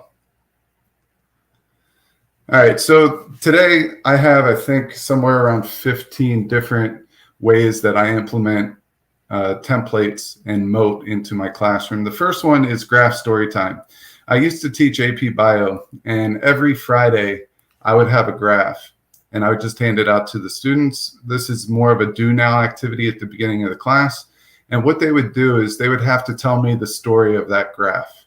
I wouldn't give them anything other than the graph or the picture that you see right in front of me. And what they would do is they would have to tell the story behind it. In order to really understand the information, you have to understand how to read a graph. So this is a great way to get students to just do a quick do now. It could also, I guess, be done as an exit ticket as well. They'll just use Mote, they'll take a look at it, and they will tell their story through a graph. Okay, so this is going to be a very quick introduce you to the template and then move on type of an experience, just because there's so many in so short a time. The scale-o-meter. So I like to implement this one with any class, really. So if I'm working with a teacher and I'm introducing them to Mote, and one thing that they like is a resource that's a video and it's on YouTube, what I'll do is I'll just say, I'll plop in the video here. And then in this case, it's on the Revolutionary War. They'll have to watch the video. There'll be several battles in there. And then what they'll have to do is choose 2 of the battles that were introduced and they'll have to create a mote and put it on the scale as to how much of an impact that battle had on the outcome of the war. So you could probably think of other ways of doing this. I could think music class. You know, they have to listen to a part of a movement of a piece, and they got to say, you know, in their opinion, how important was that melody in that song, or, you know, what was the best part of the song, and they could put it on the scale as well. All right, Stephanie Howe did this with her bingo, but I like to do this as a standalone, this or that. So in order to put in some background in science, I would ask them, Aristotle or Einstein, which famous academic had the largest impact in the scientific community? They'd go, they'd look up some facts on it real quick, and then they would drop a mote in. The greatest thing about this one is where they place their mote is actually their vote. And so it's an easy way to see, you know, where the class is kind of, you know, where their head's at when it comes to these two scientists. You could easily implement this in March for March Madness and just do one of these a day and fill out a bracket at the front of the room. So that's just another way of thinking about it. Alex and Lois also brought up all about me. I also have two exercises here. The one on the left, I'm not going to lie, straight from Canva. All I did was incorporate how to use Mote as the driving tool for this activity. So one of the first days of school, they'll fill out this, it's all in Google Slides, and where you see X's, they're text boxes, so they could easily manipulate it. And they could put pictures of themselves and a picture of them, their family on there. And they use Mote to kind of give a tour of their All About Me page. The other one I called their About Me picture categories, where we put some just topics here. And then what they're going to do is they could use real pictures, they could use icons, whatever they want, and they can just show all about them using pictures, icons, whatever they want.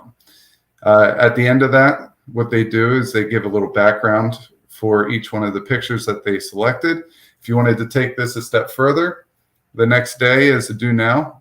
All the students can view each other's All About Me picture categories board, and they could drop a mote in for everything that they have in common or they have different, whichever way the teacher would like to do that. So this is another one that I think I haven't tried this one in class yet, but I'm pretty sure this is going to be a home run for especially some of our middle school grades and high school.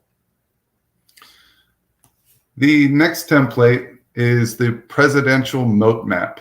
All right, this is, you can do so much with Mote in just taking any type of map that you want. It is so easy to really manipulate the map to show what you need it to show. So in this case, what I did is I handed out an assignment on the presidents, and each student had to find an image of their president. They had to place it on the Mote map, whichever state that president is from. And then they also had to find out a couple other pieces of information and put that on a slide. So when they would click on Abraham Lincoln, it would go to his slide. So here's Abraham Lincoln. All these graphics here I got from Text Giraffe. You could type in any word that you want, and what it's going to do is give you about 500 to 600 different ways to represent that using these little images. So it's a simple copy and paste in, which is pretty amazing. Now, with Abraham Lincoln, on the previous slide, what they had to do is tell a little bit about Abraham Lincoln and provide 3 interesting facts. So here I did the motes for these as a template for them. This was the oldest picture, or the first president, I think, that was at his inauguration. If you would have to zoom in really, really far, but he's a little blip there. Abe Lincoln was a fantastic wrestler. He was actually inducted into the Wrestling Hall of Fame. And this one was all about him, the day before his assassination, or a short period before his assassination, he created the Secret Service, but it wouldn't have saved him anyway because the Secret Service wasn't about protecting the president. There was another function for the Secret Service.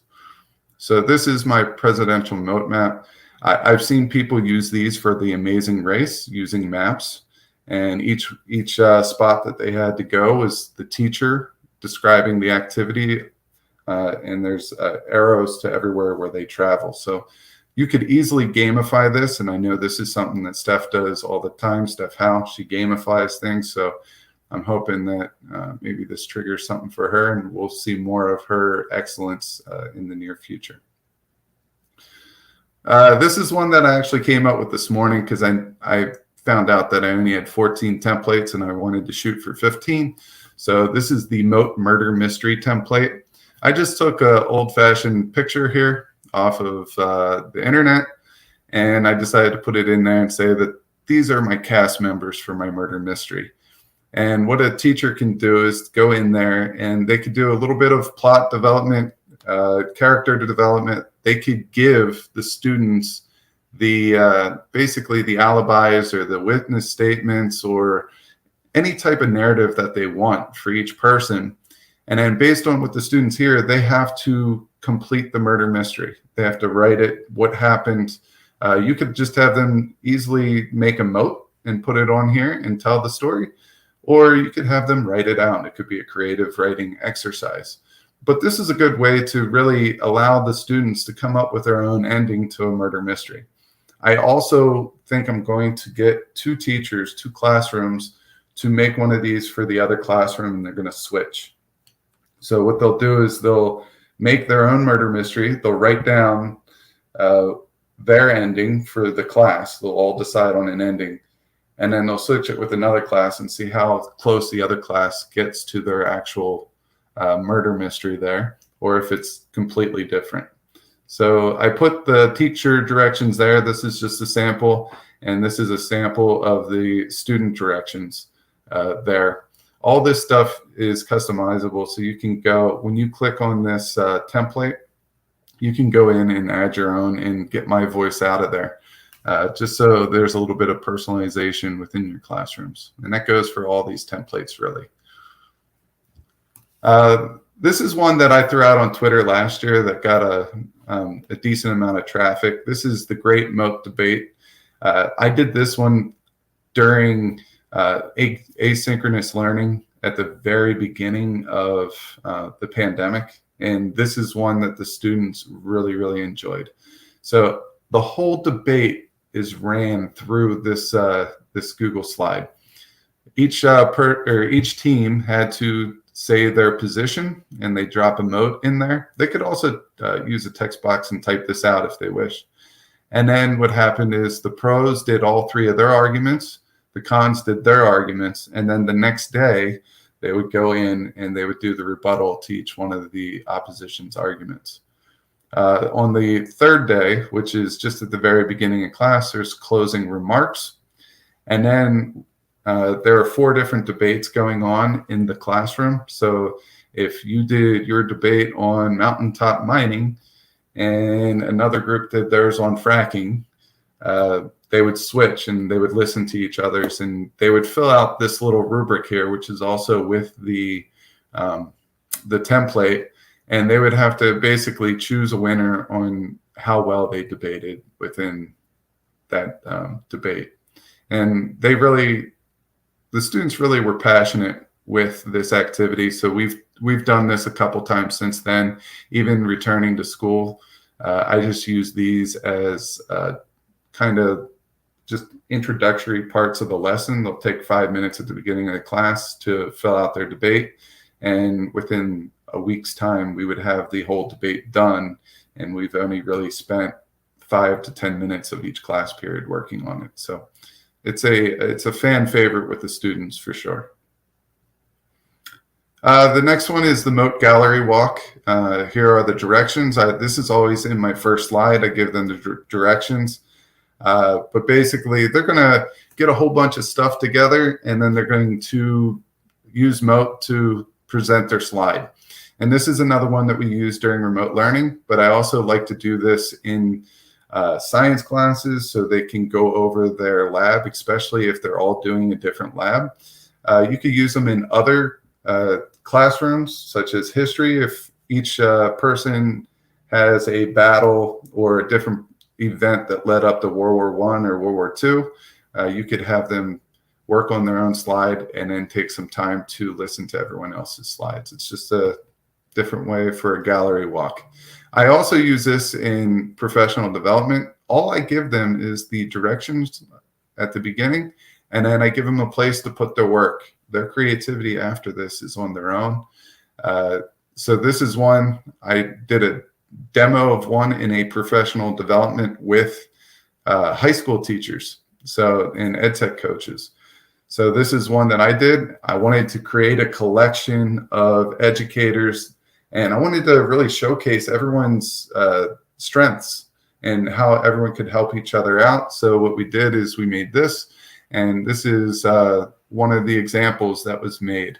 So, I mean, look at, he is super qualified for a lot of things. This is awesome. So by sharing that out at a professional development, if someone had a question on Edpuzzle and they saw Dan's slide, they could go back and reach out to Dan and ask for help. And I think that's just a powerful introductory way of doing professional development, especially with people that you do not know. All right, just a couple more. I know I'm flying through these. The next one is investigating leadership. I often like to utilize YouTube into my templates, and this is another one. So the first part is in a text box. They're just going to define leadership and what it means to you. So this is going to be different. Everyone looks for a different type of leader. I know being a coach, when we are selecting captains, my leaders aren't always the most verbal. Sometimes they lead by action. But there's a whole bunch of different qualities that make up an excellent leader. So first thing we want to do is create a collection of definitions that we could use for leadership. Maybe as a class, we take all these definitions and we make a super definition in our class as what defines a leader. Then what I want them to do is find 2 examples of leadership. It could be a YouTube video. It could be an article. It could be a picture. I know that there's a picture going around Twitter right now with the Little League World Series. The one kid got hit by the pitcher in the helmet, and the pitcher was really shaken up about it. So there's a picture going around of the batter went out to the pitcher and consoled him. So to me, that can demonstrate a leader. So a picture would do just fine then. There, and once they find their 2 examples, they got to explain them. So what they'll do is drop a Mote into each one of these. Oftentimes I'll ask them to put like 2 adjectives that describe the leader down here from their 2 examples, and then use the Mote to really bring that adjective to life and go into depth. The story tree is how does the story grow? So this could be either they read a story or they're going to write a story. So this is their pre-writing exercise. What's the setting going to be like? Who are the characters? What's the conflict? What's the resolution? How is it all going to end? Any main ideas in there? So I cannot type really quickly. I just can't do it. I have fat fingers and I hit multiple keys. So when I was introduced to Mote, it was like a breath of fresh air. So this would work. This would take me so long to write or type. Now I could just listen to myself talk through the different parts of the book. And I could play these parts as I go and write that portion of the story. So this is the story tree. The next one is a big one in science, but we've used it in history. We've used it in math. We used it in some STEM courses. It's claims, evidence, reasoning. A lot of people hear the scientific method. This fits right with the scientific method, but it allows them to get more connective between the 3 things or the 4 parts of it. So the first thing is you're going to type your question, or You could even use Mote to put out your question. And then you're going to make a claim. And that's an answer to your question. It could be right or wrong, but throughout the whole examination or the experiment that you're doing, you're going to prove whether it's right or wrong. It's kind of like a hypothesis. It's a potential outcome. And then the students must come up with 3 different pieces of evidence. Within this template, there's 3 different evidence sheets. You can make more. You could take some out if you want. There's also a rubric that's going to help students kind of get on the right track. But within this, they're going to place their evidence here. So it's typically going to be a picture or some type of graph, or it could be notes or something along those lines. And then what they're going to do is they're going to use Mote to explain what's going on with these trends. So they'll put it on their evidence sheets.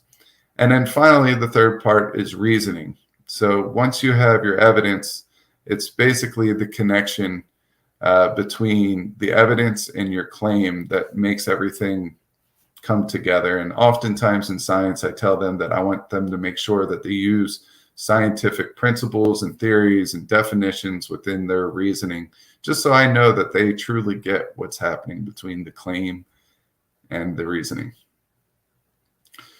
All right, here's another Mote pre-writing template.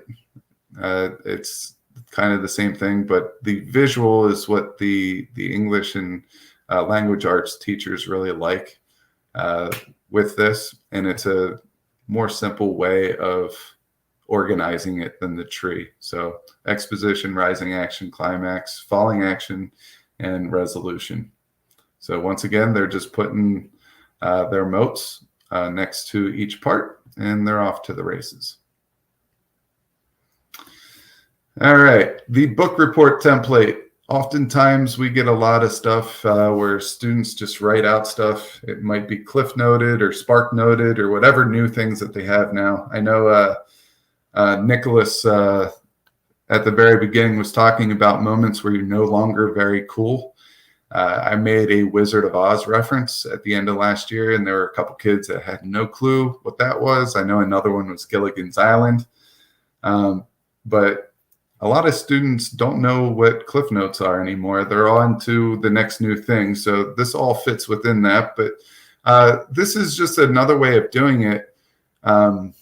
If you just say that students have to do 3 of these a quarter or 2 of these a quarter, and you give them this template, they could put a copy or an image of the book here, and then they're going to identify 3 to 5 themes of that book. And then they're going to pull out specific examples that are found in the book. Maybe they put the page number if it's a book that everyone has to read, so they could go reference it. And then finally, they're going to make connections between these themes and these examples to their everyday life. I think this is a more impactful way. The students really take this one in, and they enjoy doing this one rather than trying to do a cookie cutter book report. And so I know during remote learning, this was one of the templates that the teachers that I work with, that they really enjoyed. All right, the next one is a public service announcement. I see I'm getting close on time, but luckily I'm coming to the end here. The next one's my public service announcement, PSA.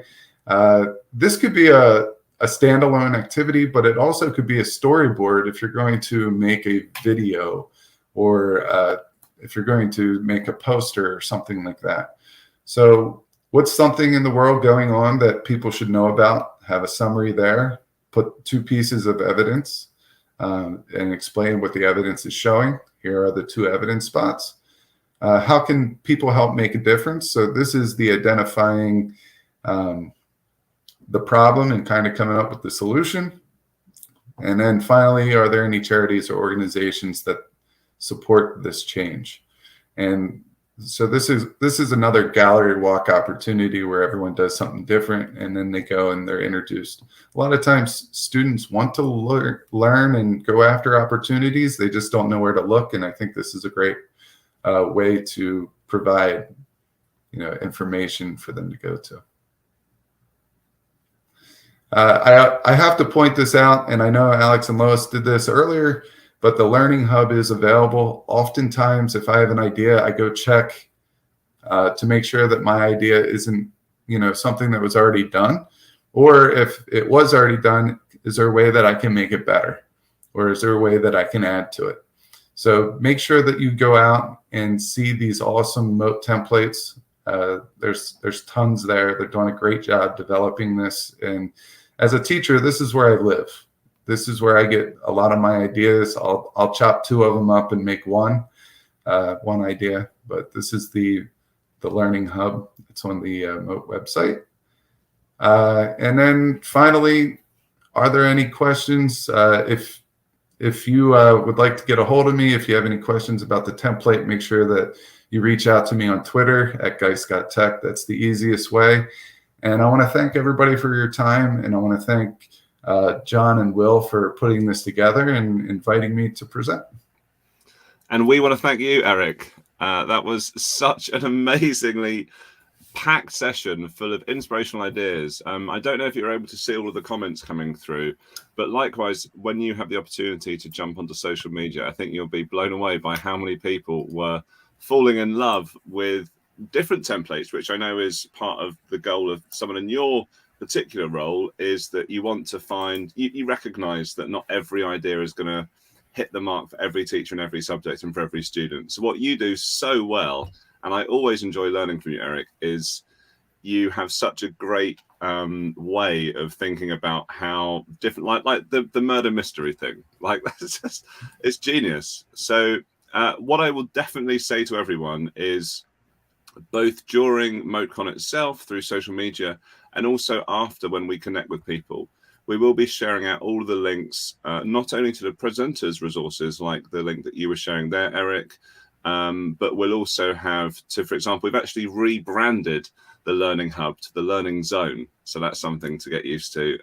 But it's essentially the same thing, where we're looking to share ideas in a way that, might not hit with all the teachers, but if it hits with one or two and we can make a difference, then we'd be delighted.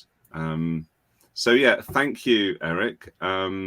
I don't know if you've got any words to sum up, or if you're kind of exhausted after that. That was a marathon, but we got to the end there, and I'm just happy. It makes me very happy when I see someone share out a template on social media, and just seeing how they used it and how they changed it, how they made it better.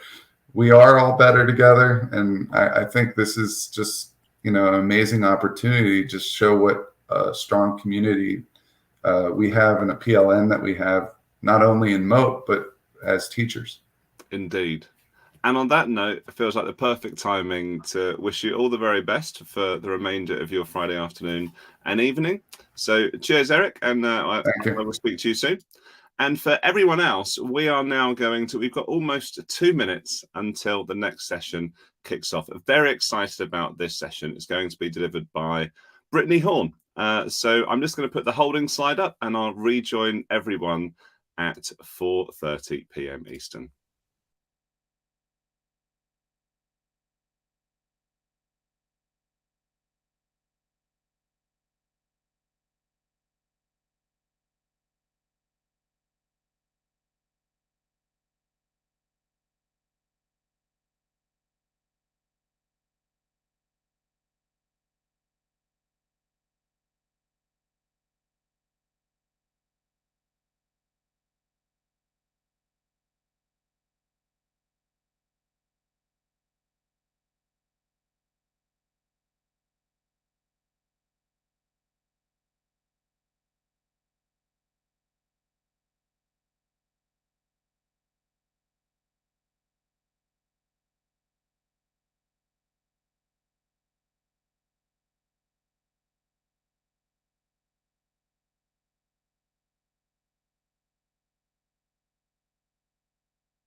Hello, everyone. So it is 4:30 p.m. Eastern, which means that we're rolling on to our next session.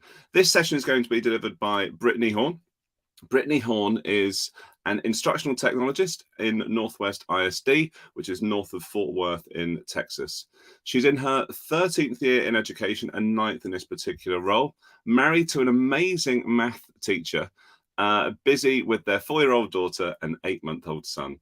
When they're not teaching, they love being outside, any chance of playing with the friends, and also, obviously, creating a few motes along the way. So I'm delighted to bring Brittany Horn on to the MoteCon screen. Brittany, how are you? I'm good. I'm excited to be here. We're very excited that you are here.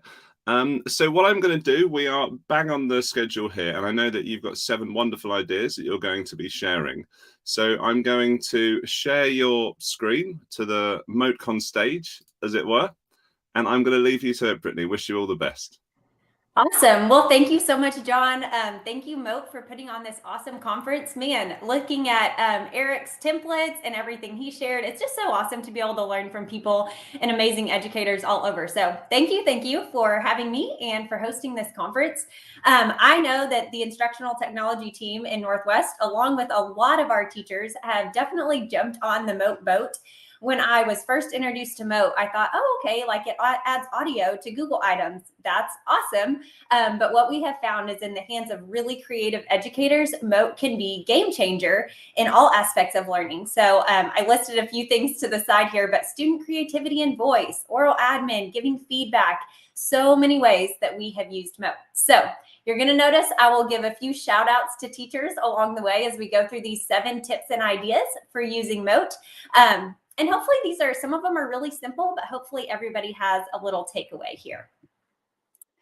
So number 1, in its simplest form, Mote can be used for audio supports. So this sounds so simple, but just to show how teachers can kind of clone themselves with Mote, a 2nd grade teacher, Miss Goodman, at one of my campuses, like all teachers, is very busy in the classroom, and she had to pull a small group of students. And so she was like, I need students to be able to go through these slides and be more self-sufficient. So they were able to listen to her instructions as they went through the slides, and her students knew as soon as they saw that purple speaker icon that they could hear the teacher's directions and move forward. The other example, this is a 3rd grade teacher who is going to be out with a guest educator. And so, whenever you're not in your classroom, it's hard to deliver the exact instructions and direction that you need to. And so she didn't want to make a video, but she wanted her voice to be right there in her slides. And so Mote was perfect for that. And her and her team have used that when they have guest educators ever since then. So if you've been on MoteCon, this is probably nothing new to you, but you will see the Mote recorder in slides. So simply to add or to clone yourself on a slide, you would open up that Mote recorder, and you'd have 3 minutes with the premium version, 1.5 minutes, I'm pretty sure, if you're not. And you can add several Motes to a slide, which allowed these teachers to clone themselves and provide students some great direction. So very, very simple, but man, it has been really helpful for our teachers to have audio supports. Let's go on to number 2. This is one of my favorite. It's making writing personal. So I'm not sure if you're able to hear this 3rd grade student's voice, so I went ahead and quoted her out, but I am going to play it in case you're able to hear her. But she kind of talks about making writing personal here.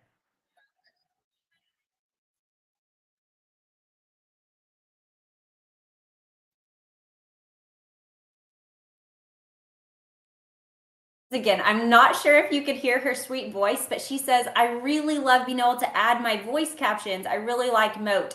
So Mote allowed this students and many others to make their writing personal. So I'm going to share a few examples. The example to the left is a 4th grade student in Miss McFarland's class. She said, if you can get all of your nonfiction writing, all the good content there, I'll let you make your book an audiobook. So this not only allowed the student to personalize his book, it allowed him to practice his fluency, to be creative, and he even can catch some grammatical errors as he's reading his writing aloud, like, oh, that doesn't make sense. I need to change that. Our ELA coaches remind me that literacy content is about reading, writing, speaking, and listening. So I think about how Mote really helps with the listening and speaking aspects of literacy. So this third grade example over here, these are nonfiction animal research projects. And what they have done, which I thought was super fun and creative, is a lot of them have changed the Mote icon. So you can see the giraffe here on this screen to speak. So rather than having that purple speaker icon, the giraffe would speak and share 3 facts about giraffes, or there would be a camel that's speaking. This image, I'll give you these slides at the end, actually links to a blog post if you want to read more about what these students have done and some creative ways that they've used Mote. The students have kind of shared what they love here. So feel free to go back and look at that if you want to. I'm going to demo how they changed that icon to be an animal and just some other ideas. But I also thought I would put this other digital library example while we're on the literacy screen. This is a 4th grade class in Miss Herrera's class, and they made kind of a digital library of books. And I thought it was just so cool how they could walk through and show people different aspects of the library and have that audio there. So just another cool way that this was used for reading and literacy. So let's see how students changed that icon. So once again, they're going to open up the Mote recorder. I was a high school English teacher actually when I started. Now I work with elementary kids. But I think about Henry David Thoreau. So I don't have a great Henry David Thoreau voice for you, but I'll share a quote and we'll change this to a Henry David Thoreau picture. How vain it is to sit and write when you have not stood up to live. I'm going to add their Mote. And then you'll notice in order to change the icon here, you're going to right click, replace image. And then I actually already have a picture of Henry David Thoreau on my desktop, but they could search the web. They could add any picture they wanted to here. And I could think of a lot of uses here. I'm like, man, writing from another person's perspective. Maybe they're going to write and they're going to use a book character or somebody from history. So a lot of different ways they could use this to be creative. Eric Kurtz actually put out a great Halloween template where students could decorate a pumpkin and then have that pumpkin speak. So many different ways Mote can be used for literacy. All right, we're hanging in there and moving on to number 3. Selfies for name attribution and also just for student ownership of their Mote. So shout out to Esther Park. I loved following her on Twitter during COVID, but she actually came up with this tug of war template, so I cannot take credit.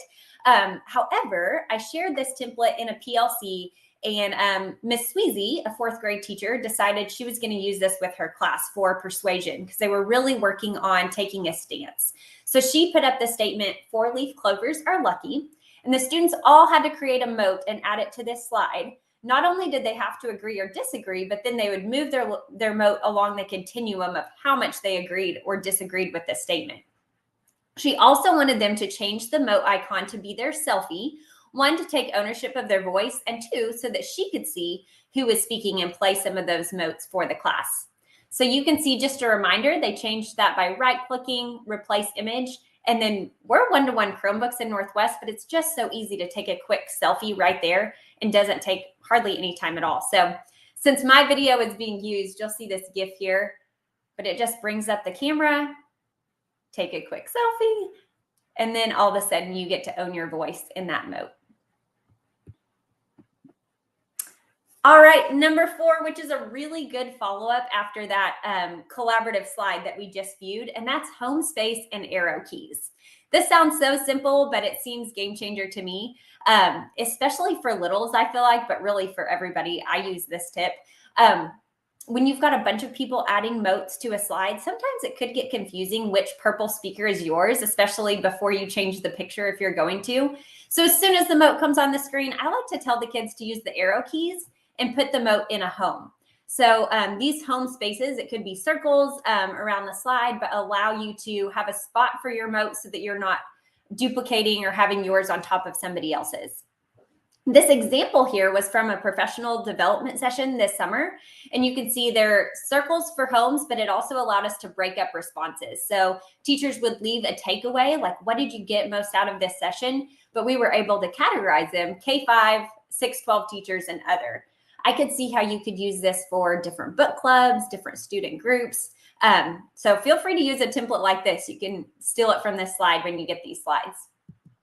And we'll just show from those arrow keys, as soon as you add a mote, it will be selected like this one here. And then I can just use my arrow keys to put the mote where I want it to go. And then I could change the image if I wanted to. So if you're doing collaborative slides, I thought those arrow keys were a really good, just simple tip. Number 5, justify or explain thinking. We're hanging out in slides here for these first 5, and then we'll move out of slides. And we've shown a lot of literacy examples. So I wanted to show how some math and science teachers have used Mote. On the left, this is Miss Crane, a 3rd grade teacher. Miss Turner is also a 3rd grade teacher, but they were doing some eco column projects, and they document all of their research in slides. So while they were taking their digital notes, she also had them voice in and explain the steps that they were seeing and the changes over time of their eco columns. So that was really good practice for them to talk about what was changing. And you can see they changed the picture here, or their Mote icon, to be the picture of their eco column. The other math example, my husband's a math teacher, as John mentioned at the beginning, but I know that it's not okay for a student just to get the right answer, but they need to explain why they got the right answer.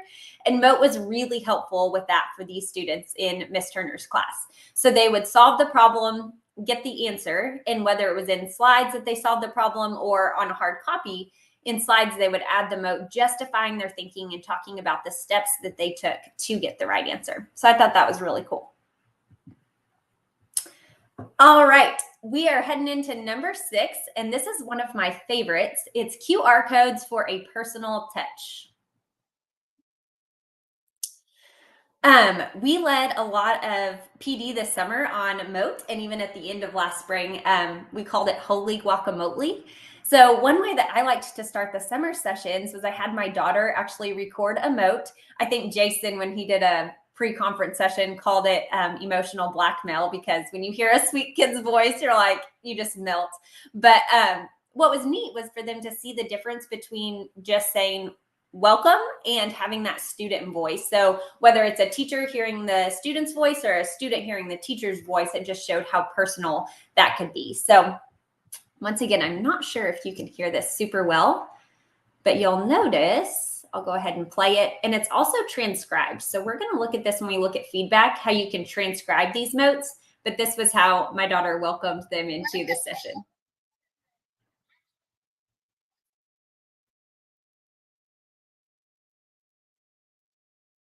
So that was just cool. And it just kind of previewed the power of that personal voice.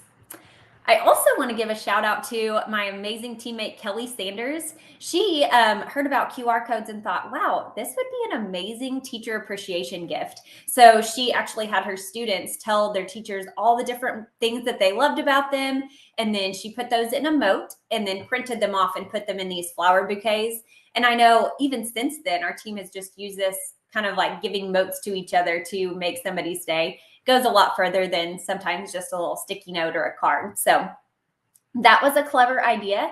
And then also as an instructional technologist, on the right here, you'll see after leading professional development or leading little sessions, I would like to leave a little Mote for everybody in attendance, either talking about an idea that they have that I loved, or just encouraging them, or maybe even just offering some follow-up support. And so the Mote of Affirmation template made this really easy, and you could use this for your students, or if you're a leader, you could use this for teachers on your campus.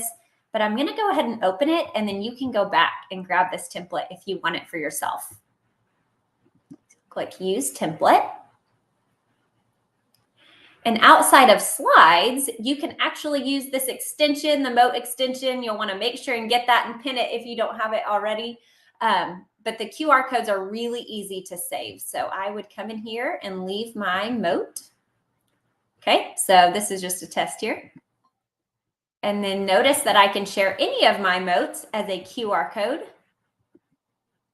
It will download really quickly to my computer. And then I love this template because I can just pull it into the space. And then I could give this a title. So maybe if this was Daffy Duck, I could go ahead and print those off and just pull in the QR codes for different students. So it makes it really easy to leave Motes of Affirmation. All right, and then I went ahead and left a video. Nicole Reynolds had some awesome ideas for doing QR codes a while back as well. So you can definitely go back and learn some more new tricks for QR codes if you get the chance. And then number 7, the last tip we have for today of using Mote. I'm sure we could have had like 15, but we'll share feedback as the last one. So I really like the quote that Mote had on the Mote loops, which I want to explore Mote loops even more. But this quote was really great. It said, if a paper is returned with both a grade and a comment, many students will pay attention to the grade and ignore the comment. And it just kind of reiterates the importance of feedback. So getting a grade is great, but that doesn't really help the learning process. And so that feedback is what really helps the learning process. And I feel like if students get to hear a teacher's voice, it will make the feedback so much more meaningful. Comments, I feel like, are the best way to leave feedback, and that could be in a doc, it could be in a sheet, it could be in slides, but whenever you go to comment here, you will see Mote show up. And notice, I'm going to take a peek here. In my settings, I've enabled voice to text, so that's going to transcribe my Mote. They could also choose that language they wanted to use, and then if I was going to speak math language, like 2 + 2 = 4, STEM mode would then not spell out TWO, but it would put the number 2. So that's awesome, especially if you're leaving feedback as a math teacher as well. So if I was going to leave feedback on this student's work, I really love the words that you used, and your transition words really helps the flow of this paragraph.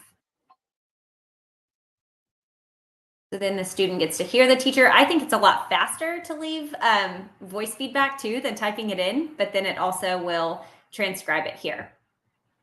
So that's one example. And another example that we'll look at, this is a template for peer feedback. One of my teachers used this, and there's several different ways that you could do it. So you can get the template here. You could use it just for a single student slide where they're going to write on their slide. And then we talked about providing a home. So there's a home for a grow and a glow Mote. So the student could talk about something that they did well and something they want to work on. That would totally work. Or you could have this set up as collaborative slides like this example is going to show. There's a video that would walk you through step by step if you want to use this. But students would write on one day, and then the next day, a peer would either claim a slide, or if as the teacher you wanted to assign everybody a peer, they would come in and leave a grow and a glow for their student that they're paired up with. And as a teacher, you know, this would be really great, I feel like, if you're writing rough drafts and just getting thoughts out there, because teachers don't have time necessarily to read and grade everything, but students work harder when they know that they're working for an audience. So if they knew that a peer was going to look in and give them a grow and a glow, and the teacher was going to give them the final grade, it's extra eyes, an extra audience, and it's giving students the skill of learning how to give feedback, which is really important as well. And I also just put in a little link to this feedback masterclass. I think Greg put this out, but I thought it was really helpful and just kind of a good way to define feedback. So I will link that in. And I think it's Paul, has a feedback MoteCon session that I'm excited to check out as well. So yay, we got through 7 tips and ideas for using Mote, some of them simple. Hopefully you've been inspired by some of the ways teachers have used Mote in our district. Other Mote loves that didn't make the top 7, but totally could have, are using Mote in Google Forms for oral accommodations. So you'll notice when you open up a form, you can record each individual question, and you can even add, have that transcript there as well. I know some of our teachers used to record full text in like a video where the student would have to pause, and this allows them to just listen to each question as they need it at their own time. They can re-listen to it. So very helpful. In fact, I think this is how a bunch of our teachers bought into Mote when we first purchased it as a district. And then I also love hypermotes, which is adding motes to a Google Doc. So I think this is really great for even hyperlinking in instructions. Maybe you're going to send a Mote template out through your learning platform, whether that's Google Classroom or Canvas. But then if students got to hear instructions before just diving in, that's helpful. We actually just made some tables when we were leading professional development this summer where teachers could do leave a Mote saying questions that they still had, something that they learned, and then a takeaway. So that was really neat as well. And then another Mote love is the Mote Learning Hub, which sounds like is going to be the Mote Learning Zone, which is cool. But so many great templates that have been shared in our PLCs. So that's definitely another Mote love as well. So as we start kind of wrapping up, I do want to give just a few shout outs to the amazing teachers who've inspired these slides. The NISD IT team for continuous inspiration. I work with absolutely the best team, and they have so many great ideas.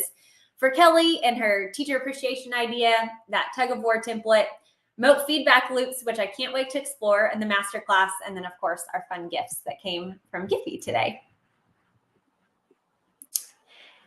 So I'm excited to see if we have any questions pop up. I haven't seen the chat as we're going through, but you can access all of these slides at tinyurl.com/mote7. And I know John said that this recording will be up too, but if you want to get into those slides and click around and see some of the examples, you can definitely access it at this website.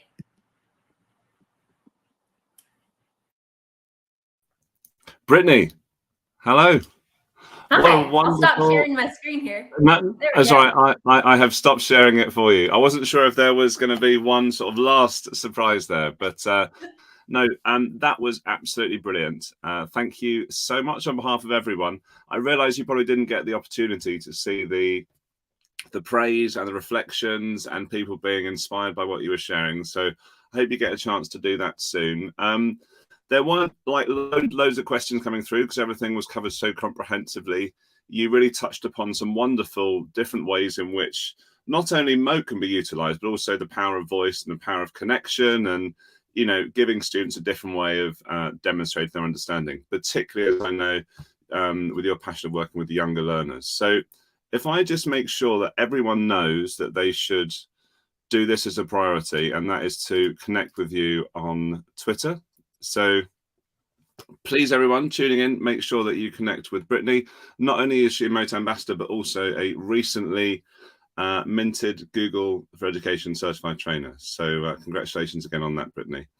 But yes, thank you, John. I know that you've been enjoying MoteCon. You mentioned that wonderful point about if you have grades and a bit of feedback, the student is going to gravitate towards a grade, which is something that I wholeheartedly believe in. And actually, one of the reasons I'm so excited for the final session of day one, which, as you say, is going to be Paul's session, which is making feedback more meaningful for students. So I hope that once you've had a time to relax and maybe grab a little coffee, that you can join us for that final session, Brittany. Awesome. Thanks again. I really appreciate the opportunity. This was a lot of fun. Thank you, Brittany. Bye for now. Bye.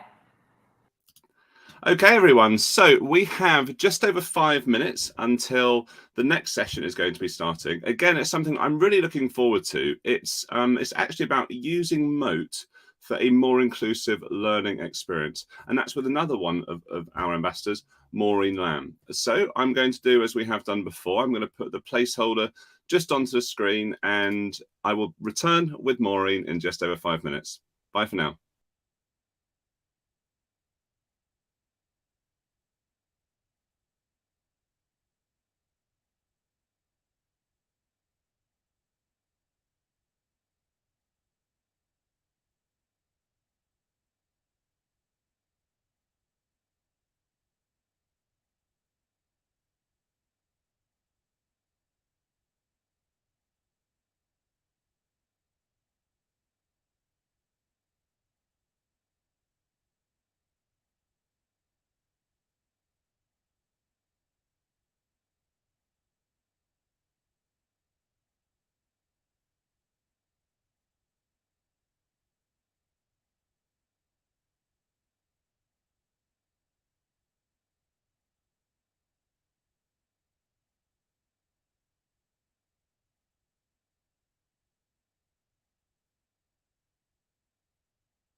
Hi there, we are back. So 6 sessions down on MoteCon day 1, and we still have 2 excellent sessions left. The first one, as you can see on the screen, is all about using Mote for a more inclusive learning experience, which I know something as educators we are all super passionate about. This is going to be delivered by Maureen Lamb. Let me tell you a little bit about Maureen. She is the Language Department Chair, Academic Technology Coordinator and Upper School Classics Faculty at Kingswood Oxford School in West Hartford, Connecticut. She's a Google Certified Trainer and trains teachers in Google Workspace, Google Certification and Applied Digital Skills. Amongst many, many accolades, she has been recognized for her work as the Connecticut Language Teacher of the Year. She is an NEC TFL Mead Fellow, American Classical League, and the American Classical League Elizabeth Watkins Award. I almost made it through. Maureen is dedicated to creating an inclusive learning environment, which is what drives her session today, all about using technology to enhance the student experience and make classics more comprehensible to her students. How did I do with the pronunciation, Maureen? You did a great job. Thank you so much. Of Sorry, it course. was a bit of a mouthful. I nearly made it through there with all of your accolades. I didn't have time to actually go through them all. I would definitely recommend for anyone tuning in here to go to Maureen's website, which is linked through her Twitter, where you can find out about all the wonderful things that she has done and it also is doing right now. Speaking of the wonderful things that you are doing now, Maureen, MoteCon, thank you for joining us. I am so excited to be here. I have been singing Mote's praises for as long as I've known about it, and it's just such a wonderful tool. And I used it through the lens of a language teacher, but there's just so much you can do with Mote. I think it's such a wonderful tool. So I'm excited to be here. Brilliant. And on that note, it's the perfect time for me to bring your screen to the stream, onto the stage, as it were, and I'm going to leave it to you. I will field any questions and feed those back to you at the end. Really looking forward to this, Maureen. Thank you. Thank you so much, John. I appreciate it. Well, welcome, everyone. I'm going to be talking about using Mote for a more inclusive learning experience, and I'm going to be doing it through the lens of a language teacher. However, a lot of the things I'll be talking about today will also be applicable to other subjects. I'm just showing it through the lens that I'm using it. So I have a little bit about me here, just a quick bio here, but the thing I want to alert you to is please feel free to live tweet if you'd like to for this session using the hashtag MoteCon and using my Twitter handle, which is @LatinTechTools. Super happy to do that. Also, as we go through, or if you're viewing this presentation later on and you have any questions or you want more information or there's something I can help you with, please feel free to use this Mote question slide. This is something I do with my students. It's something where we can have some asynchronous questions going on while I'm doing something with the students where they can kind of add that and that can be okay. And because they don't have to say it out loud, they can just type, they can put a Mote if they want to, whatever they want to do. So, oh, I also wanted to alert you to, I have a tiny URL for this session. You can see it down at the bottom there. Feel free to follow along as you're watching or come back to this link. Nothing is proprietary from me, so feel free to do any of this, or if you need a better template for something, please feel free to reach out.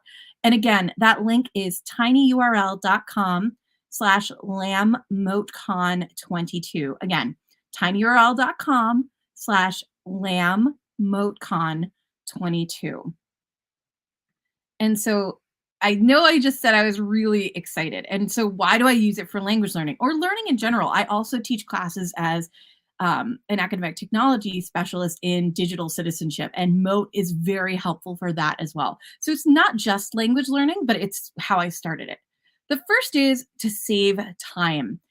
I don't know about you, but I am not the greatest typist in the world, especially when I have a lot to type, you know, hands cramp, all that good stuff. And so as much as possible, I want to save myself some time. And I do this by using Mote to comment on student work. Oftentimes my students are turning in work in the form of Google Docs or Google Slides or Google Forms or something like that. And so if they're handing in docs and slides, I can comment. Or if they're handing in something else, I have Google Classroom. And so I can use Mote extensions in Google Classroom to voice. And that gives me a lot of time. I can also do I'm going to talk about this a little bit later, but I have a comment bank of motes that I can use. So if I'm doing the same thing over and over again, I feel like I'm saying some of the same things, I'll use some of those, but I also do feel like it's important to personalize it as well. And that's the next great part about Mote, is that it helps connect with students. There's just something about hearing a teacher's voice, and it feels like an interaction with the teacher rather than just reading something. I think this is why people love when people read stories to them. It's because hearing that voice is just a wonderful way to connect with people. And so I find that by leaving comments where students can listen to my voice and then respond with their own voice, it creates a better connection with students.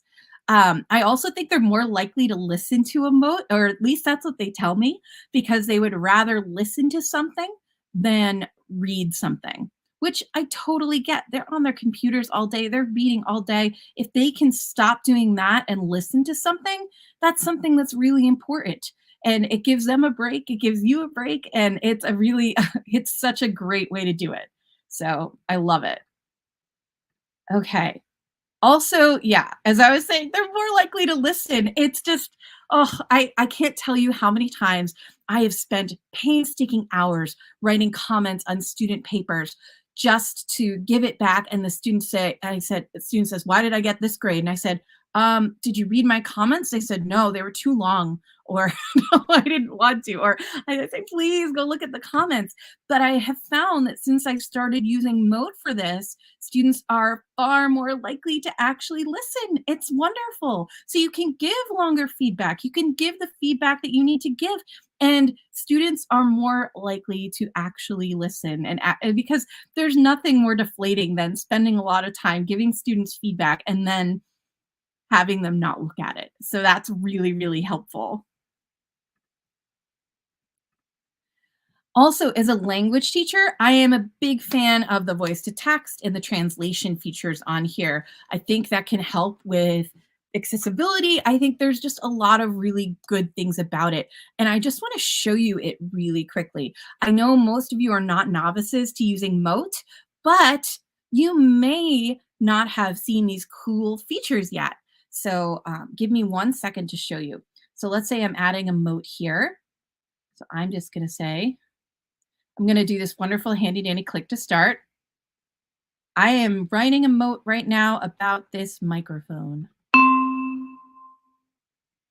And so now we're all done. Hooray. We're going to insert this. Ooh, it's very exciting. I like that it's abracadabra magic. And you can go to these wonderful 3 little, oh, here, look, you can play. I am writing a, very exciting. We'll put it over here. Let's see, we can get the translation. Oh, I don't know if you can see this window now. Whoops. Can you see this window? No, you can't. Okay. I'm going to show it to you the other way. So this is the other way to do a Mote. You click on this and then you add a comment. I am doing a Mote about this microphone. And so then you can click to hear it, or you can click this handy dandy little pencil here. And you can, I am doing a Mote about this microphone. And so then you can translate and you can see the transcript, which is so cool. And look at all the languages you can use. That is so cool. A really fun option. So 2 ways to do Mote, both very cool. It's a lot of fun. Highly recommend it. And finally, something that I really like about Mote is that it's interactive with so many different platforms. You can use it with slides, you can use it with forms, you can use it with Google Classroom, you can use it with Gmail, which is awesome. I've just started doing this because sometimes it's fun to draft emails while I'm speaking. It's fun to draft comments too. I actually use Mote when I'm writing my end of year comments for students. I usually do a couple paragraphs of comments for each student. I work at a private school, so that's what we do. And it's been so helpful to me to just have a transcript of that. That is so helpful. And it also works with Canva and Wakelet. So that's something that's really important about Mote. It works with so many different things, and that can be really, really helpful as you're interacting with your students. So those are all why it's awesome. And now I'm going to give you 10 Mote tips to try. Again, if you have questions on this, if you want to reach out for more information, please feel free to do so. I am super happy to help. So here we go. This is the nice to Mote you introductions. I know I'm going to get a little punny here. Sometimes I couldn't think of a good one. If you can think of a better one, let me know. So I like to do this at the beginning of the year to give students an opportunity to share the name they would like to be called. Also, when is it okay to use this name in personal communication, in class, or in communication home? What pronouns are you comfortable using? And again, when is it okay to use these pronouns? And finally, is there anything you would like your teacher to know? And I have gotten all sorts of answers to this third question because I've gotten, I need this accommodation. I've gotten, I'm coming right from this, so I'm going to need to like run to the bathroom before class, or I'm going to do this. And so it's been so nice to have this kind of open, is there anything you'd like me to know question? Because students can share so much information that can be helpful, or it can be, I learn best through this learning style, or this is what really works for me, or I like this, I've learned this, but I'm worried because I haven't caught up on this. So just leaving an open-ended question can be so very helpful. And I leave this introduction slide that they can come back to that I've shared with each student open all year. So they can come back if they want to make any changes, if they want to be called a different name, if they're using different pronouns, or if they have other things that they would like me to know. And again, it's just fun to hear their voice and to hear them say their names and to hear them say what they would like me to know. I think it's really a nice way to make those connections.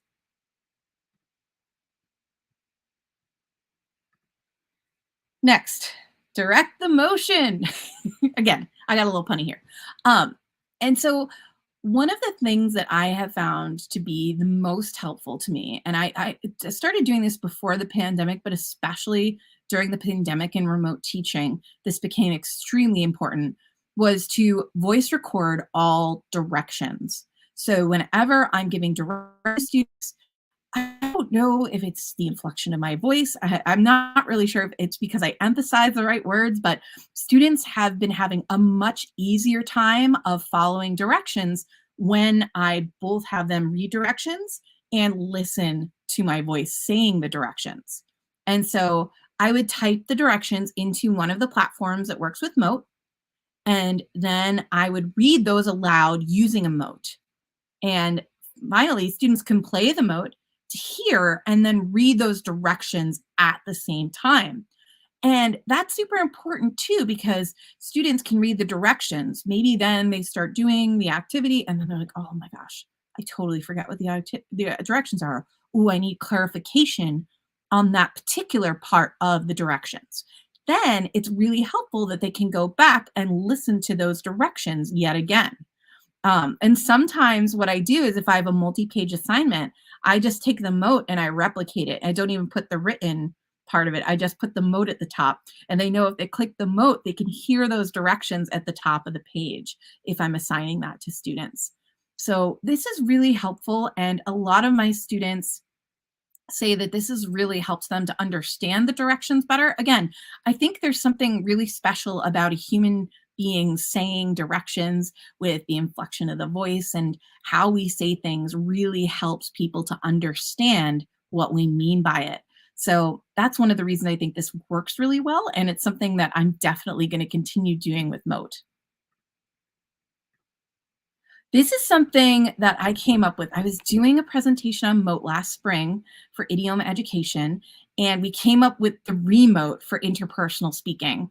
And interpersonal speaking is basically an exchange of an extemporaneous response to information. So when students are speaking off the cuff about something, and this is particularly helpful in the language classroom when students can have a topic that they're speaking off the cuff. I know that in a lot of the AP and IB language assessments, there is some measure of interpersonal speaking usually involved. And so it's a really good practice for students to hear something and be able to extemporaneously respond to it.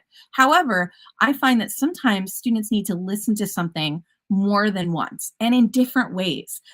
This all came out of a conversation with some colleagues where we were talking about how sometimes students need to just listen to it again. Sometimes students just want to listen to it again really fast and just hear the relevant information and move forward from there. Other times, it's spoken in a way that is too fast for some students, so they need to slow it down to listen to it. Obviously, they can't do it on those exams, but when trying to go over it in class, it's something that makes it more accessible for students if they can take some time and kind of slow it down. So we were joking around with the name Mote, and we came up with the name the Remote for interpersonal speaking. So for the play button there, it would be linked to a comment where the teacher is saying the recording or putting in the recording. The fast forward is the recording, but pretty fast. The rewind is the same recording, but a little bit slower. And this is just the teacher repeating it more quickly and more slowly. I don't like actually speed up or slow down the recording. It's just me speaking the whole time. And then finally, students record their extemporaneous answer, what they would want to say there. And so that is really, really helpful for students. And since I started doing this for interpersonal speaking, again, I'm a Latin teacher. And so when I do interpersonal speaking, it's not always students' comfort zone. And so it's really nice to have these options for the listening. And so it's pretty exciting that we came up with the remote, and it's just a silly, fun thing to do with students too. And it's a fun way to call it. It's like, oh, instead of the interpersonal speaking assessment, we're doing the remote, and we're remoting it. So feel free to use this if you want a template that I've used before. Also feel free to reach out to me. I'm happy to share that. Next, we're going to talk about interpretive listening with Google Forms. This is a newish feature, and it's something that's been so very helpful for me and my students. I can do an interpersonal listening assessment with a Mote right there in Google Forms. I don't have to upload a file or anything. It's so wonderful. And then students can either respond with words. You can have them respond with words. You can put pictures in there. There's all sorts of ways you can have students respond, which is really cool. And students could also record themselves responding and upload a file if you wanted them to do that. But I think that it's fun for them to have it as a listening activity and then demonstrate their interpretive skills with either words or pictures. That's a perfectly fun way to do it. And again, it's just fun to hear voices. It's fun to be able to use the target language in that way and make it a more communicative task. Here's another thing that I started doing pre-pandemic, but it's something that really helped people during the pandemic. It's interpretive listening and reading. So oftentimes when I'm having students read things, what I will do is I will split it up into sections. I often put those sections each into a Google slide so that students can see the sections in Google slide. It helps them to break it up. I break it up by kind of what's going on, events, themes, etc. And so I will type the text into one of the platforms here. I rely heavily on Google Slides, but you could do this with Docs as well. Then read aloud that text using a Mote comment in each section. And then students can play that Mote to hear and read that text at the same time. And usually I have a joint Google Slides for the entire class. So if students have a question, they could also use Mote to ask a question. Now, I do this in my Latin and ancient Greek classes. And I also did it in one of the English classes I was covering. It was super fun. We were doing Hamlet. And that was just really cool because the conversation that came out of that, the questions that I got from students were really cool. And I believe that when you're listening to a play, you get so much more out of it. There's just something about Shakespeare being spoken aloud that's just so powerful. And so it was really cool for them. But for a lot of students, especially students who are not neurotypical, oftentimes this will really help them if they can really listen at the same time. It's something that will really boost their confidence and really make them feel like they understand the text better. So it's something that can be very, very good to do for students. I saw someone else did this today, bingo, but this is interpretive listening bingo. So I was watching some of the other sessions. Wow, if you haven't seen them, really go back and watch them. There are some amazing ideas in there. So interpretive listening bingo is giving students, I would give students some time to listen to the bingo board, and they would each have their own bingo board that I would put in slides for them. Then students would, so they have some time to listen to all the things. I would let them take notes, whatever they wanted to do. Then I would show students either a picture. I love doing this with cartoons. Having an action, a cartoon, and then saying it in the Mote is really cool. Or a phrase or words in L1, whatever you want to do. Then students listen to the Motes to figure out which word corresponds to the picture or whatever you're showing them. And this type of bingo I have found is really best if it's contextualized, either with a shared text or with standalone vocabulary words. Oh, sorry, or with pictures rather than standalone vocabulary words. It's really hard with standalone vocabulary words because it's just L1 to L2. But if it's contextualized in a bigger text or in a picture, that can be really helpful. I've started doing this and I love it. It's presentational speaking rehearsal. So whenever students are doing a speech or a presentation in my class, they have to turn in their typed version, but I also have them turn in their Mote version. I want to hear how they're speaking. I want to hear the inflection in their voice, and I want to hear how they're doing it. And it really helps them too, because you don't want the first time that a student gets up to give a presentation or speech, and the first time they read through it is going to be when they're doing it. You want them to have some time to rehearse. And so by doing this, it kind of forces them to rehearse, but in a way where you can also give them feedback. So you can hear and listen to what they're doing, give them feedback, and that way they're not giving the speech cold. They're not giving the presentation cold. They've given a rehearsal, they've had some feedback, and hopefully it'll go better because of that. I also like Mote for motivating feedback. So readings, this is presentational speaking, but you're the one presenting to the student. This is not presentational speaking as in the students are presenting. This is you presenting your comments through Mote. So you're reading student work or listening to student work in Slides, Docs, or Classroom. Then you can create comments on student work using Mote. And then students listen to those Motes to get feedback. And as we talked about before, they seem like they're way more likely to listen to those Motes than they are to read your feedback. And something that I have started doing, my colleague told me about, such a good idea.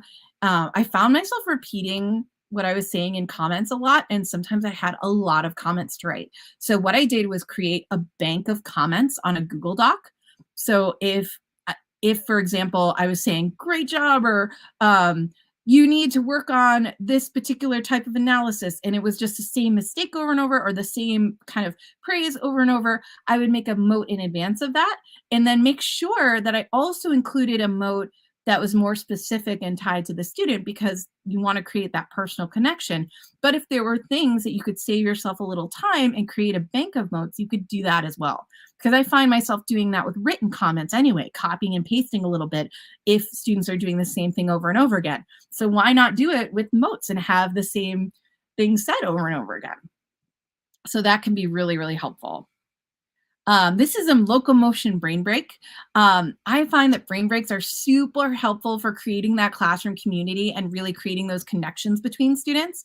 And so having a bunch of votes up there where students pick a number, and it's almost like Simon Says, where it's a command that students do something, but it's a pre-recorded command. So students pick it, and then they have to do whatever the action is in the target language, or if you're doing it for something else, you could show a picture that students have to do and describe it, or something like that, depending on what subject you're doing. But it's so fun to have these already kind of put in there, and when you're seeing the students weigh when it's been 10 minutes on the same thing, 15 minutes on the same thing, and they need this brain break, pulling up something like this can be really, really helpful. And having it pre-recorded so you don't have to do it over and over again every time can also be really helpful. So I highly recommend you do that. Finally, exactly what we did today, having an asynchronous question doc. I got some feedback from students at the end of the year saying having this kind of back channel idea is so very helpful for them.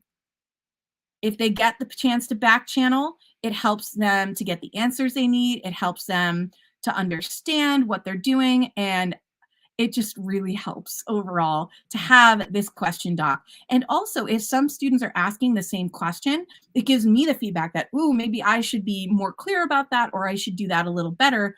Or students can just see that, oh, I have that question. Look, it's already answered.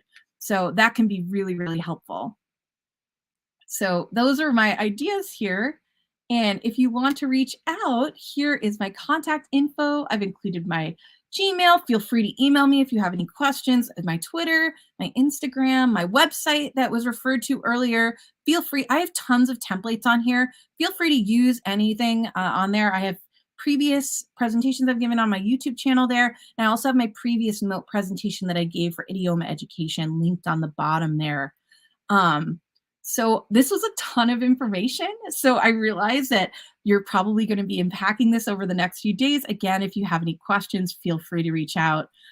John, are there any questions that I can help with in the comments section? No, Maureen, no. There was lots of, as has been the case with lots of the sessions, is there were lots of praise comments coming through. There have been some great things shared to socials. People blown away by the number of ideas that you've not only shared with us today, but that you've clearly found have had an impact with your learners, which just adds to that value. And thank you for so generously sharing not only that, but also all of the ways that everyone can get in touch with you there.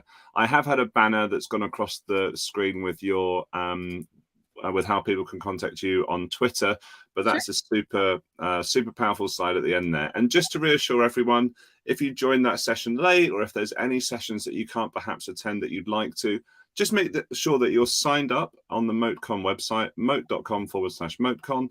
And after MoteCon finishes, I will personally make sure that all of you receive an email giving you all the details of how you can access not only this session, but of course, all of those that we've been blessed to enjoy at MoteCon 22. So, Maureen, I'm sure you could do a little bit of a breather there. You've gone through a bit of a marathon, but you've only done it in 25 minutes. So you've done it amazingly well. A massive thank you for all that you have shared. Oh, it's absolutely my pleasure. And everyone, check out the other sessions. I've been watching on and off all day. It's been amazing. It's really, this has been so cool. I've really enjoyed this. I've learned so much today about Mote. It's been really cool. Great. Oh, that's great to hear. And it was great to have you along, Maureen. And of course, just as Maureen says, there is a day 2 of MoteCon happening tomorrow. So we'll say goodbye to Maureen for now. Thank you so much again, Maureen. Thanks so much for having me. This was wonderful.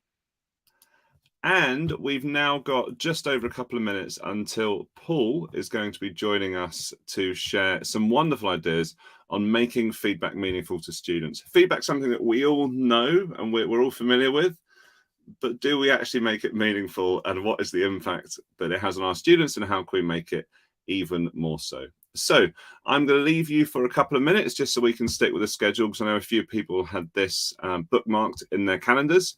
And I'll see you at 5:30 p.m. Thanks, guys.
Hi, everyone, and welcome back to the final session. I say that with a tear in my eye, the final session for day one at MoteCon 2022. I'm really excited about this last session. As you can see, it's with one of our ambassadors, Paul Cancellieri. Really interested in this because feedback is a topic that I know is close to the heart of all educators. So before I bring Paul onto the screen, I'll just tell you a little bit about him. Paul is a national board certified middle school science teacher from the Raleigh-Durham region of North Carolina. He's a marine scientist who transitioned to the classroom 20 years ago, and his focus is on improving student learning through better assessment and grading practices. And he's also a celebrated author with his book, Creating a Culture of Feedback. It's my pleasure to bring Paul onto the stage here at MoteCon. Good afternoon, Paul. Hi there, John. Thanks so much for the introduction, and apologies to everyone about my my voice today. I'm fighting off a little bit of a cold, but so glad to be here with you. And I've enjoyed listening to the presentation so far today. I've learned a lot. Very excited for all this. Well, thank you so much for fighting the cold, Paul, and I hope that your voice can hold up for the next 29 minutes or so. So what I'll do, just to save us time, is I'll push your screen onto the MoteCon stream, and I will leave you to it, Paul. Really looking forward to this. Thank you in advance. Thank you, John. So as John mentioned, I am a middle school science teacher. I've been practicing in the classroom for 20 years here in the Raleigh-Durham area of North Carolina. And I, excuse me, I was lucky enough about 5 years ago to write the book, Creating a Culture of Feedback, which is a nice short little introduction to my mindset around feedback. I really think that anybody who uses Mote is a fan of feedback because that's really what it's all about. In addition to all the great ideas that Maureen and other folks have been sharing today. And so my goal today is to share with you some of the tried and true practices that I've learned from making the feedback that we provide, whether it be through Mote or any format, how to make that feedback really hit home and really get kids to act on it, which is obviously the goal of feedback in the end. So just again, to reintroduce myself here, I am an author and a practicing classroom teacher. That's the thing I'm most proud about because I feel like when it comes to listening to folks share what they've learned how to do, being someone who works in the classroom is where all the credibility lies, right? And I actually teach at a year-round school. So I am in my second month of school right now. Was teaching earlier today, as a matter of fact, and my students were excited to hear that I'm going to be presenting today. So they were maybe going to tune in themselves to see how things go. I teach 8th graders, 13, 14-year-olds, and it's sort of a sweet spot for me because I think of myself as a middle schooler on the inside. They share a lot of commonality with me when it comes to everything, I think. If you'd like a copy of my slides later on or to follow along today, or just a 2-page summary of the ideas that I'll be sharing with you, you can use either of these links. Feel free to open them up now or later. You can always access any of this video later on. So here is the question I'd like to open with, and I'd love to see responses in the chat from any of you in the comments who would like to answer. Many teachers, they use grades because grades can be a powerful motivator to get students to work harder or to complete assignments that they would not otherwise complete. But I'm curious from you, if you could drop a number from 1 to 5 there in the comments, how do you feel about grades in your classroom if you're a classroom teacher, or how do you feel about grades when it comes to your own experience as a student? Do you feel like your class would be better without grades, or do you feel like you need grades? Are they something that are an essential part of the way you do business in your classroom?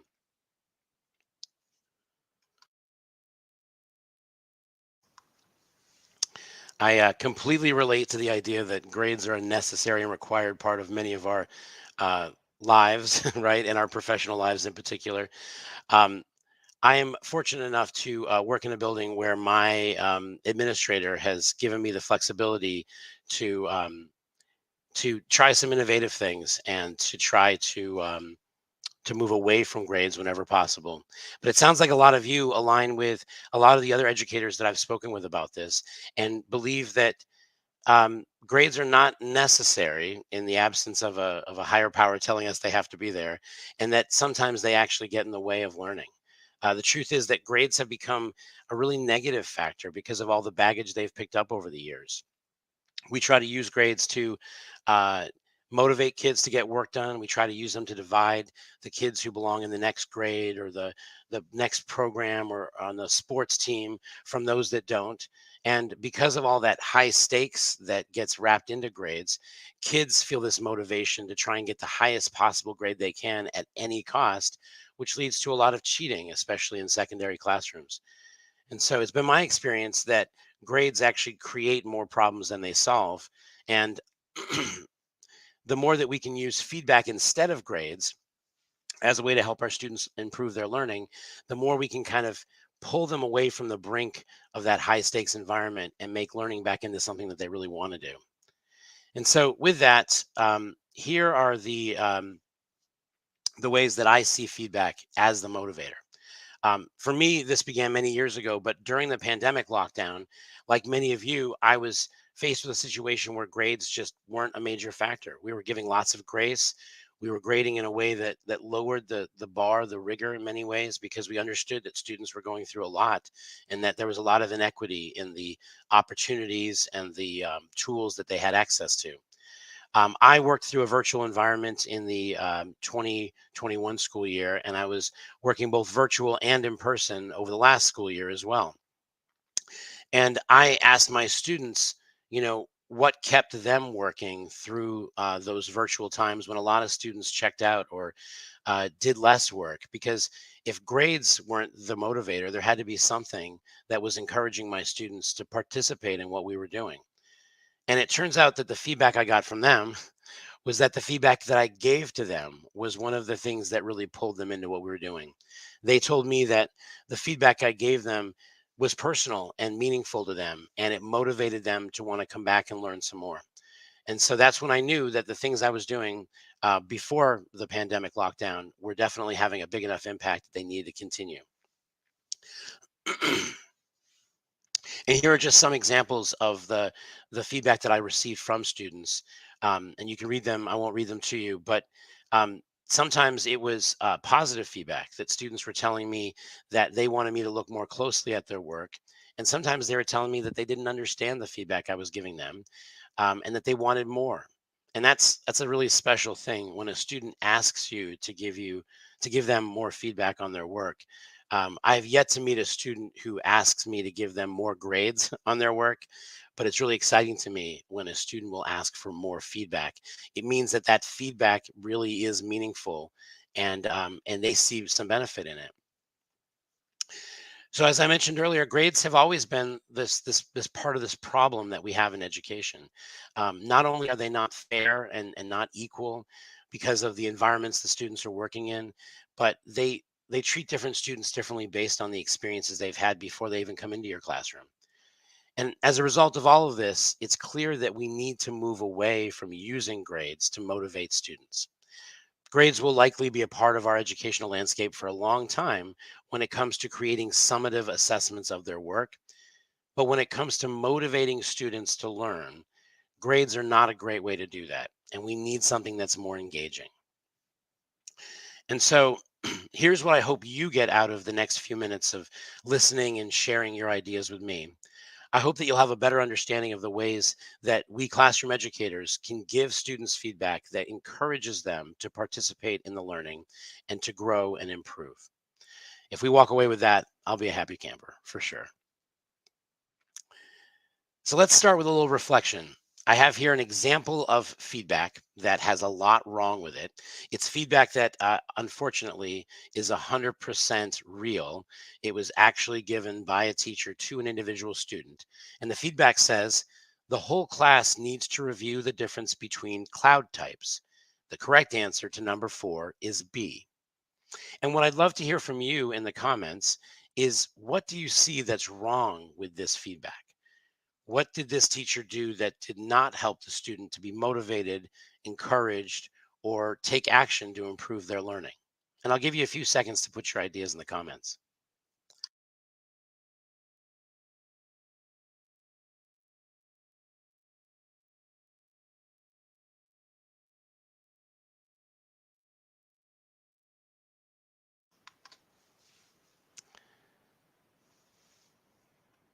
I love the Mote related puns. I'm glad they never really end. And I appreciate all of you and your interaction in the comments. It really does mean a lot to me, hearing what you've said. And going with what some of you have said and what I've heard from many educators before, there's a lot of problems here in this example of feedback. For starters, as several of you mentioned, it's not individualized, right? It speaks to the whole class. And not only is that not fair to that student with their individual strengths and weaknesses, it's not motivating to a student to be given one size fits all comments that don't apply to their own work. It's also, as you guys have mentioned, not specific about the skill or the knowledge, the content that the student really doesn't understand. Cloud types, for those of you who teach science like I do, is a pretty big topic. And it would be nice for the students to receive feedback that actually shows them what they need to improve. And I love the comments about it.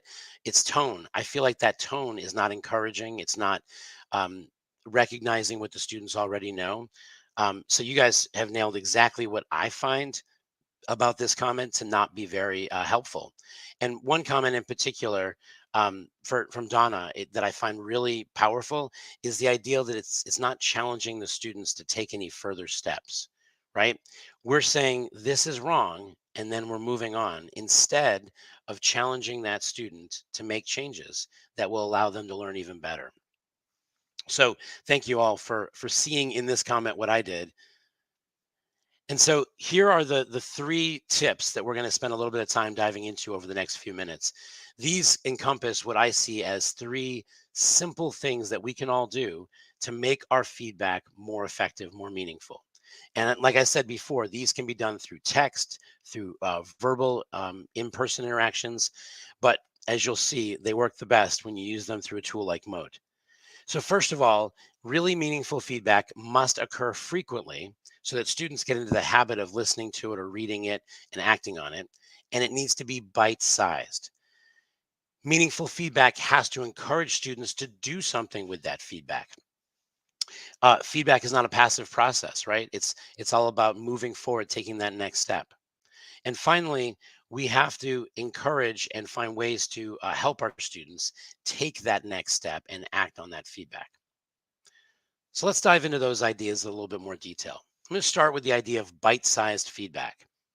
When we say bite-sized, what we mean is be as specific as you can. Focus on just one element of the work that you want students to work on. By the way, this also makes it a lot easier to give feedback because you're not focusing on the entire piece of work that a student has submitted. You're focusing on one element and giving feedback to every student about that one element.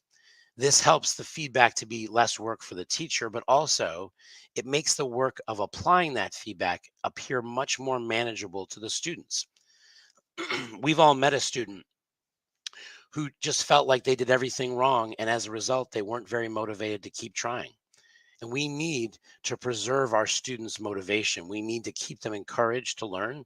And one way to do that is to focus on small bits of improvement at a time.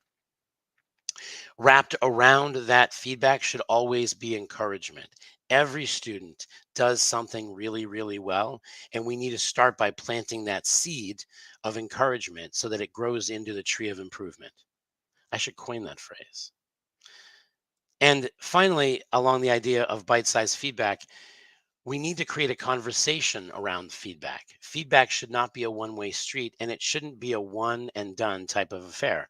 When you give feedback to a student, it's a great idea to end your feedback with a question that encourages your students to respond back, because when they're responding to you, they're thinking about their work. They see their work as not a finished product, but as something that's in process. And the more they focus on that improvement and not giving up, the more your feedback will actually lead to them improving their learning. So let's look at some examples of feedback that follows this idea. The example on the left in the green is a text comment that was made onto a Google Doc assignment. And it says, Jenny, thanks for the time and effort that went into this assignment. Look over the highlighted section to make sure you have correctly matched the elements to their groups. So a couple things to see here. It starts off with a thank you, an acknowledgement of the work that went into this assignment. Students always have the option to not do the work.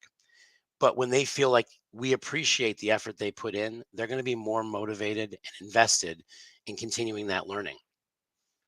And then the feedback focuses on one section and one idea. So the student's not overwhelmed by what they may have done incorrectly, but they're allowed to focus in on the thing that needs the most improvement.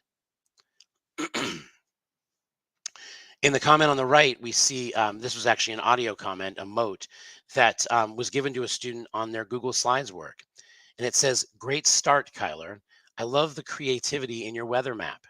Take a closer look at the fronts on your map and see if you can make some improvements.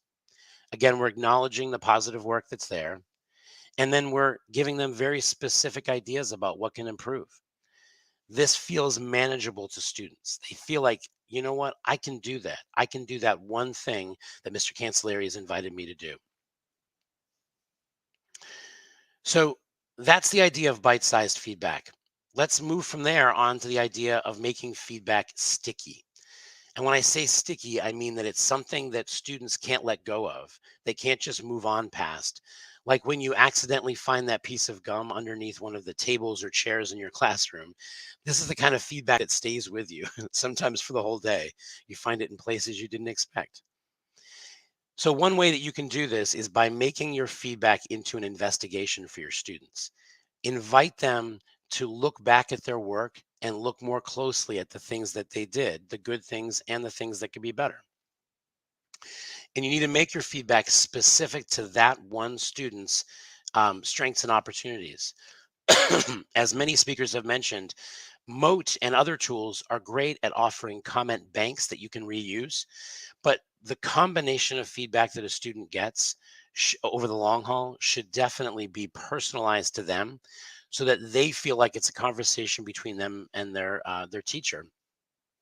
They're going to take that kind of feedback a lot more personally, and they're going to be invested in making it better. And then, as I mentioned earlier, turn it into a comment. Ask them questions. Challenge them to think. One of my favorite quotes comes from the education author Dylan William, and he says that feedback should be more work for the student than it was for the teacher. It should cause the student to have to go back and do a little bit of thinking about their work. I love that idea. So let's look at some examples of what sticky feedback might look like. So here's a text comment next to some annotations in a text document. And it says, great work, Megan. You've listed and described these processes perfectly. 2 of them are in the wrong order. Can you find them and resubmit? So again, we've acknowledged the good work the student did. We've called out their name, which is super powerful, right? They know that comment was written just for them or spoken just for them. And by focusing in on just 2 things that are wrong, the student feels like this is bite-sized feedback. But in addition to that, I haven't told them which 2 things are wrong. So now the student has a little bit of a mystery on their hands. Now they're going to go back and reread that, looking for the 2 things that need to be switched around. It's become a little bit of a game for them, and that's going to encourage that student to make that change. And then it finishes with a resubmission. And I find that when I ask a question like, can you find it and resubmit? My students will find an excuse to respond like, yes, I did. And thank you for that chance. They're going to want to respond to a question. They don't like to leave them hanging. In the example on the right, students were asked to annotate a photograph of some rock layers. And the comment says, Ravisha, you have done a great job identifying the unconformity. Can you use the rest of the image to figure out what may have caused it? So this is a student that achieved the level of comprehension and mastery that we were looking for. But rather than just saying, good job, and moving on, we add an extra challenge. We differentiate for those students who can go an extra step or 2 beyond what we were expecting. Rather than letting them rest on the laurels of achieving mastery. We push them to dig a little bit deeper and do a little bit more. And we do it in a personalized way so that they know it's their teacher saying, I know you can handle a little bit more of a challenge. Why don't you dig in a little bit deeper? All right, our third tip is to make the feedback actionable. So this is super important because it reinforces that idea that the feedback is not the end. It's not a summative assessment. It's formative feedback that helps students to continue to improve their work. Now, in an area like English language arts, where students are constantly revising, this idea is a little bit more native to the students. But I find that a lot of my science students don't think of feedback that way. They're used to getting a grade and then moving on, either showing it off or being ashamed of it and not going back to make any changes that might improve things. So one of the most critical steps here is that we have to create that opportunity for students to use the feedback to make changes. We have to give them that second chance, sometimes that third chance. We have to give them both the time and the opportunity to change their work and to see the benefits that come from that grit, that stick-with-itness that keeps them working on their improvement. And when they submit it again and they've made improvements, we need to reward that improvement. Okay, we need to praise them and we need to give them the higher mark that they've earned. If they show us that on the second or third try, they have improved their mastery, they deserve a higher score for that mastery. So let's take a moment here to reflect on the three ideas that I've just brought up.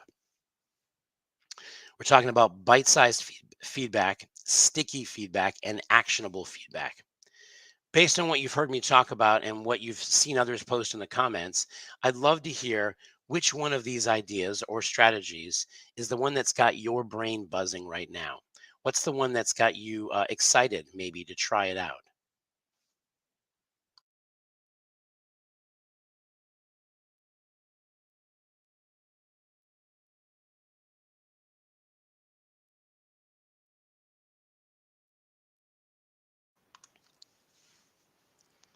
Please go ahead and put your ideas, your ahas into the comments. Donna, I love you pointing out that the idea of going back and improving is not just some ivory tower idea, but it actually relates to the business world that students are going to be living in. You know, I like to tell my students I had to take my driver's test 3 times before I could pass it, but I got the same driver's license as everybody else because eventually I showed that I'd mastered that skill.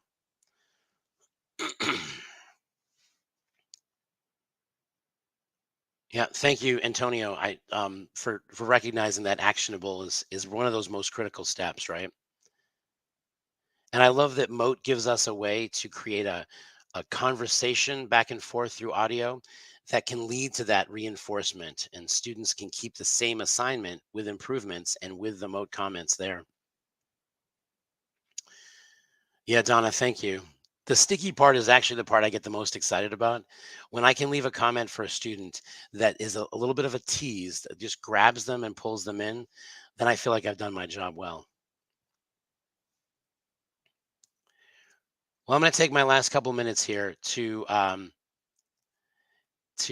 just share with you guys one more idea, which is this can feel like a lot of work, right? Adding all this extra detail to your comments, to your feedback can feel like a lot to fit in. And so if you're like most teachers I've worked with, when I ask them this question, how feasible is this? A lot of people are in the 1 to 2, maybe the 3 range on this scale. They feel like I'd love to live in a world where this is possible, but I just don't know where I'll find the time to do this. And I get that. I mean, like I said, I've been a practicing classroom teacher for 20 years. I get the amount of work that goes into this. But that's why I want to share with you a couple of last minute ideas here on how to make it more feasible for you. So web-based tools, which have become the standard for a lot of us, provide a lot of really high efficiency ways to do this. I mentioned earlier comment banks. You can create comment banks and then create a mixture of comments from the bank that is unique to the child. But it doesn't mean that every word you write to that child is only written to that child or spoken to that child. I like to create short videos that explain common mistakes to students, and then I drop a link to that video or that Mote, that audio Mote, into my comment so that I'm not creating it on the fly. I made it in advance or as soon as I saw that a mistake was common. And that video or audio can create a really meaningful way for kids to learn. Obviously, using digital documents creates this nice little breadcrumb trail of the changes that they've made. You can literally watch the progress they're making, and that's really powerful as well. And of course, Mote makes this audio version of feedback such a powerful thing. With 2 clicks of your mouse, you've left an individual personalized comment for a student. I can leave my 120 students each a comment in less than an hour when I'm really working hard on giving them feedback. And that's something I can't say about any other tool. Mote gives me the flexibility to do the things I've shared with you and still have some time for my personal life, right? So with that in mind, I just want to remind you who I am, give you an email address and a Twitter handle that you can use if you want to reach out to me. I am always happy to share more ideas like this with you and with anyone else. And remember that you can access these slides in a little 2-page summary there at the link on the bottom. And I really want to thank you guys for the time you've given me and your patience with my croaky voice. And I appreciate the interaction and the comments that you guys have given. So thank you very much. Paul, thank you very much. You were, in spite of the slight croakiness of the voice, it didn't impact at all on that message. And what a wonderful message it was. And it was great to see, even at the end of the day, the level of interaction. Clearly, it's a topic that evokes so much passion amongst educators, and so much of what you share makes absolute sense. And yet, tell me, Paul, why isn't it that's the way that it is in every classroom? Because I've had the same, those same thoughts that people were sharing. So, yeah, what a wonderful, inspiring session. Thank you. Well, thank you for the time and opportunity. And yeah, it's a slow process, right? We need to change education one little classroom at a time. And thankfully, MoteCon is going to help do that in a lot of big ways, I think. And I just want to, well, I certainly hope so. And we all do it. We all do here at Mote. I just wanted to share that you kind of, I don't know if it's something that you'd said before but just the message that Stacey put into the comments there. Every student does something really, really well, and we need to start by planting that seed of encouragement so that it grows into the tree of improvement. And that was that was beautifully worded. And on the subject of grading and feedback, we've actually got Dr. Rachel Johnson, joining us tomorrow for session 2 of MoteCon, day 2, where she's going to be sharing some of her insight. And there's definite overlap there. She's going to be taking us through the model of ungrading. Both of those speaking to our newest feature, which is Mote Loops. Still in beta, but definitely give it a go. Try it out with Google Classroom. We would love to know what you, and also, I'm sure Paul would agree, more importantly, what your students make of it, because that's what it's all about. Okay.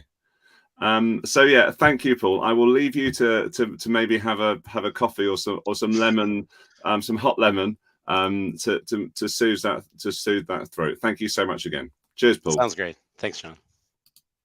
Okay, everyone, that's a wrap. Here we are 4 hours later, 8 sessions in, and we're still only halfway through MoteCon 2022.